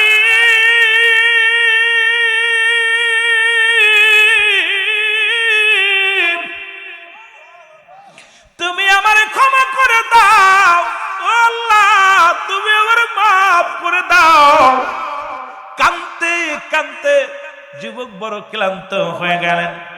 40টা দিন পরে যুবক সংবাদ পেয়ে গেল, যুবক রে, আর কান্দিস না, তোর চোখের পানি জমিনের মধ্যে পড়ে, আমরা জমিন সহ্য করতে পারি না।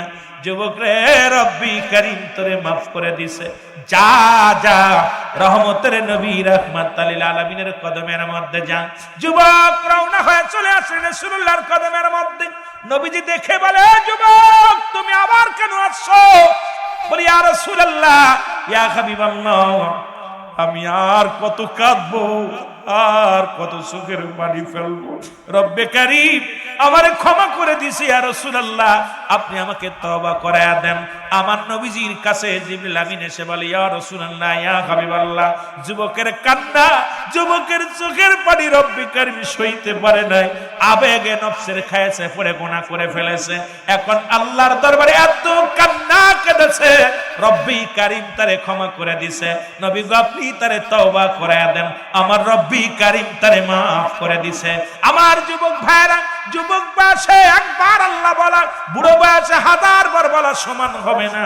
এই জন্য আমি আপনাদেরকে বলে যাব, আমরা যুবক মানুষ যত ইবাদত বন্দেগী করতে পারি রব্বে কারীম ততই খুশি হবে। কারণ আল হাসান হুসাইন হবে জান্নাতের সরদার, যুবকদের জান্নাতের সরদার হবে। আমি যুবক ভাইদের বলি, এখনো সময় আছে। আমি বারবার অনুরোধ করি, আয় আয় ফিরে আয়। আমরা এই সমাজকে পরিবর্তন করে দিতে পারি। সমাজ পরিবর্তন করার জন্য যুবক ভাইদের অগ্রগামী ভূমিকার দরকার আছে কিনা? আরো যারা বলেন আছে কিনা? সুতরাং যুবকদের নিয়ে কথা বলবো, আরো সময় ইনশাল্লাহ দোয়া করব। তার আগে মাহফিল কমিটির ভাইরা আপনাদেরকে নিয়ে ভিতরে একটু চাদর যাবে।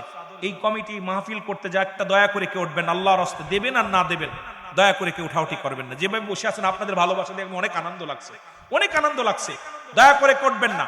আমার ভাইয়ারা ভিতরে যাবে চাদর নিয়ে। আপনারা যেটা পারেন আপনার ইমানই খেদমত। এই মাদ্রাসা আছে আমার ভাইয়েরা, এত সুন্দর পরিবেশ। আর আমার ভাইদের মনটা কত বড়, যেই নিজেরা মাটি কেটে নিজেরা বিল্ডিংটা দিয়ে সেই মাদ্রাসার অর্থায়নে কষ্ট করে আমার ভাইয়েরা করছে।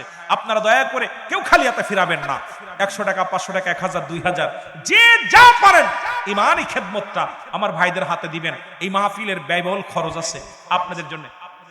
মা বোনেরা আছে মারহাবা, আমার অনেক মা বোনেরা আছে, মা বোনরাও আপনারা দিবেন। আমিও মায়ের সন্তান, আমার মারা বসে আছে, আলোচনা শুনতে ওনাদেরকে একটু ওয়াজ করার দরকার। দেখা যাক আগে একটু দ্রুত একটু মহব্বতের সঙ্গে জিকির করেন আর আপনারা খেদমত দেন। সবাই জিকির করেন, সুবহানাল্লাহ আলহামদুলিল্লাহ।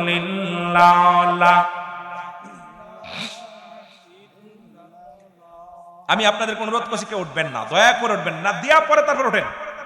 আর সারাদিন শ্রম দিচ্ছেন, পারিশ্রমিক নেওয়ার দরকার আছে, দোয়াটা করে যাবেন। আমি 12টার ভিতরে দোয়া করে নিয়ত করেছি। যদি বাকিটা 2-4 মিনিট বেশি আপ ডাউন, বেশি কম, সেটা হলো ভিন্ন ব্যাপার। 2 দিন ব্যাপী মাহফিল আপনারা কষ্ট করেছেন। আমার ভাই অনেক আগে দাবি করছে, কিন্তু আমি পরে আপনাদের বসা দেখে আদব দেখে আমি বিরক্ত করি নাই যে আমার ভাইয়ের এত সুন্দর ভাই বসে আছে, আমি ভাইদের নড়াচড়া দিই নাই। দেখলাম এখন শেষ মুহূর্তে আমার ভাইদের অনেক সময় প্রস্রাবের চাপ, অনেক জরুরত থাকতে পারে। এই জন্য আপনাদের কাছে হাত বাড়াইছি। দেয়া পর দোয়াটা করে তারপরে যাবেন। দয়া করে কেউ খালি হাতে ফিরে যাবেন না। যদি থাকে আর না থাকলে তার কাছে কোনো দাবি নাই। দেন না, একটু দ্রুত সবাই একটু হাত দেন, পকেটে একটু হাত দেন। গোরস্থানে একটু জায়গা বাইনা করে রাখ রে, গোরস্থানে একটু জায়গা বাইনা করে রাখ। এখনই তো আসতে পারে চলে যাওয়ার ডাক রে, গোরস্থানে একটু জায়গা বাইনা করে রাখ। দোয়া করে যাবেন, অনুরোধ করছি, দোয়া না করে যান না। আমি আলোচনা আগাইতেছি না, আলোচনা আর আগাবো না, আপনারা বসেন, কারণ আপনারা কর্মজীবী মানুষ। আমি আলোচনা আরো 1 ঘন্টা করতে চেয়েছিলাম, কিন্তু আপনারা উঠাউঠি শুরু করছেন, আমিও ছেড়ে দিব, ভয় নেই। চেয়েছিলাম যে আরো কিছু সময় আপনাদেরকে নিয়ে আলোচনা করব, বাস্তবমুখী কিছু কথা বলবো, কিন্তু আপনাদের অবস্থা উঠাউঠি করতে বারণ করেছি। সহকারী মৌলভী ওনার ছেলে দুটো আপনার ইয়াতে আছে, মানে ইউনিভার্সিটি চান্সের জন্য কোচিং করছে। হ্যাঁ, বাবা মা মারা গেছে, দোয়া চলছে। আল্লাহ আজকের মাহফিলের সম্মানিত সভাপতি সাহেব, উনি ওনার সন্তানদের জন্য, ওনার আপনজনদের জন্য দোয়া চেয়েছে এবং 15,000 টাকা নগদ দান করছে। জোরে বলেন মারহাবা, আরো জোরে বলেন মারহাবা। অন্যান্য মাহফিলে কালেকশন করে এক ভিন্ন রকম, আপনাদের ভিন্ন দেখলাম যে আপনারা কারো পকেট কাটেন নাই। ইমানি খেদমতটা আমার ভাইয়েরা চেয়েছি স্বেচ্ছায়।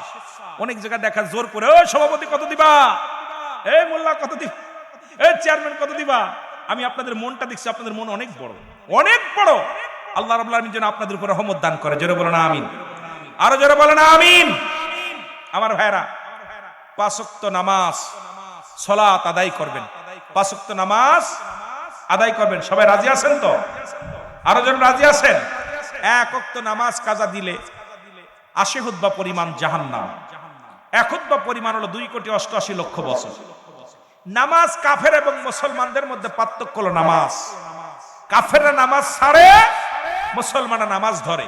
ঠিক কি না? আরো জোরে বলেন ঠিক কি না? আমার বাবারা, আমি আরেকটা যুবকদের ওয়াজ করতে চেয়েছিলাম যে যুবক বয়সে রাসূলের সাহাবীরা কিভাবে আমল করত। এই কথাগুলো বলতে গেলে আরো 1 ঘন্টা সময় আপনাদের নষ্ট হবে, কিন্তু উড়ামুড়া ছাড়লে তার আলোচনা করে মজা পাবো না। আমি আলোচনা শুনলে মজা পাবো না। আমার ভাইরা, যেটা বলতেছিলাম, আজ থেকে কে কে 5 ওয়াক্ত সালাত আদায় করবেন হাতটা উঠে আল্লাহকে একটু দেখাই দেন না, মারহাবা বলেন না।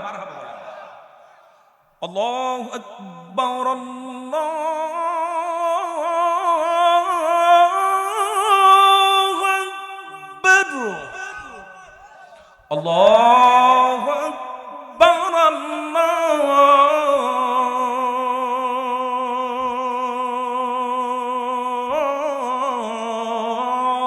আকবার। আশহাদু আল্লা ইলাহা ইল্লাল্লাহ,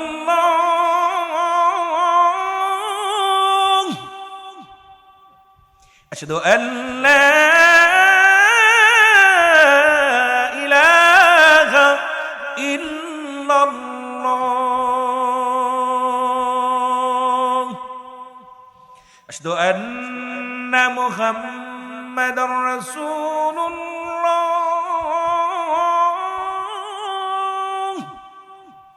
আশহাদু আন্না মুহাম্মাদার রাসূলুল্লাহ,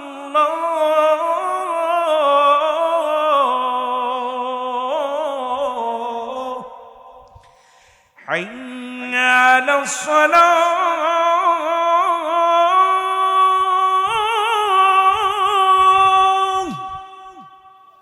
হাইয়া আলাস সালাহ।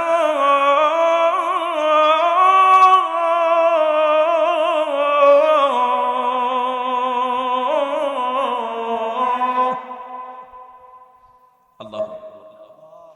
আজান, মদিনার আজান শুনছেন? বেলালের মসজিদের আজান, যারা মক্কা মদিনায় হজ করতে গেছেন। আল্লাহু আকবার,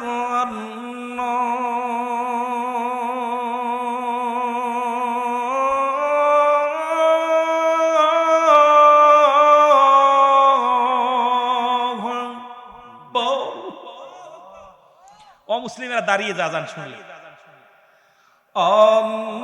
আল্লাহু আকবার,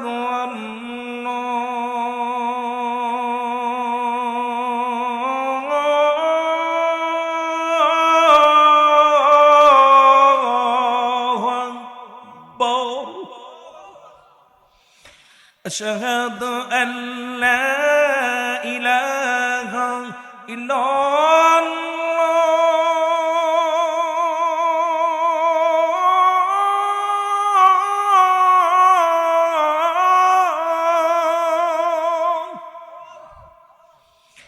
আশহাদু আন্না মুহাম্মাদার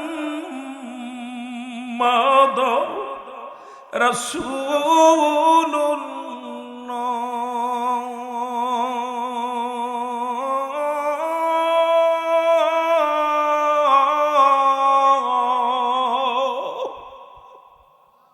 হায় আজান, বেলালের মসজিদের আজান এখনো যখন হয় মানুষগুলো থম ধরে দাঁড়িয়ে যায়। আশহাদু আন্না মুহাম্মাদুর রাসূলুল্লাহ বলে যখন ডাক দেয়, আপনার কলিজারা ভাজি ভাইয়েরা হজে গেছেন, একটু বেলালের মসজিদে যাবেন, কলিজাটা ঠান্ডা হয়ে যায়। কেন নবীর, বেলাল কয় আমার নবীর ঝাড়াইয়া যখন আজান দিয়েছিল আশহাদু আন্না মুহাম্মাদুর রাসূলুল্লাহ বলার সঙ্গে সঙ্গে জমিনের ভিতরে টপ করে পড়ে গেছিল, আজান দিতে পারেনি। নবীর স্মৃতি ভেসে উঠছে অন্তরের ভিতরে, আমার নবীজিকে এত ভালোবেসেছি।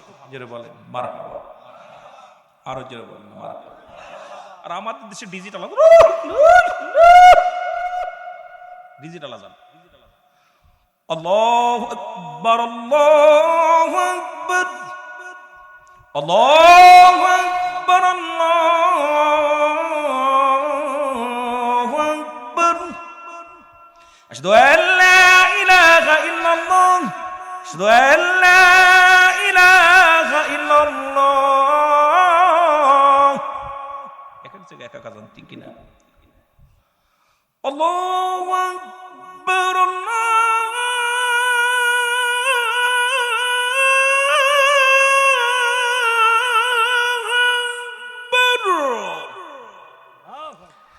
আল্লাহু আকবার, আল্লাহু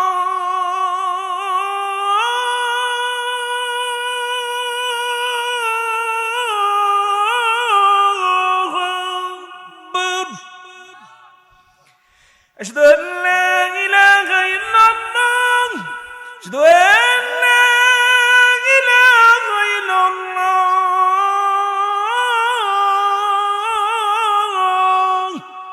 আশহাদু আন্না মুহাম্মাদুর রাসূলুল্লাহ, আশহাদু আন্না মুহাম্মাদুর রাসূলুল্লাহ।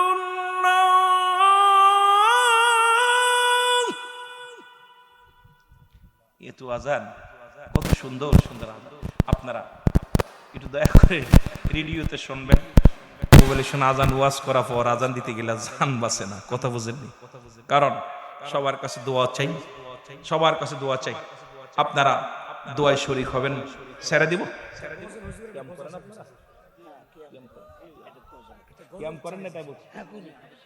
আল্লাহ কবুল করুন। সবাই যেহেতু কিয়াম হয়, আমরা নবীজিকে একটু সালাম জানাই। আমি আপনাদের অনুমতি ছাড়া এমন কোনো কাজ করব না, ফিতনা হোক এমন কোনো কাজ আমার দ্বারা হবে না। মহব্বতে সবাই নবীজিকে একটু সালাম জানায়।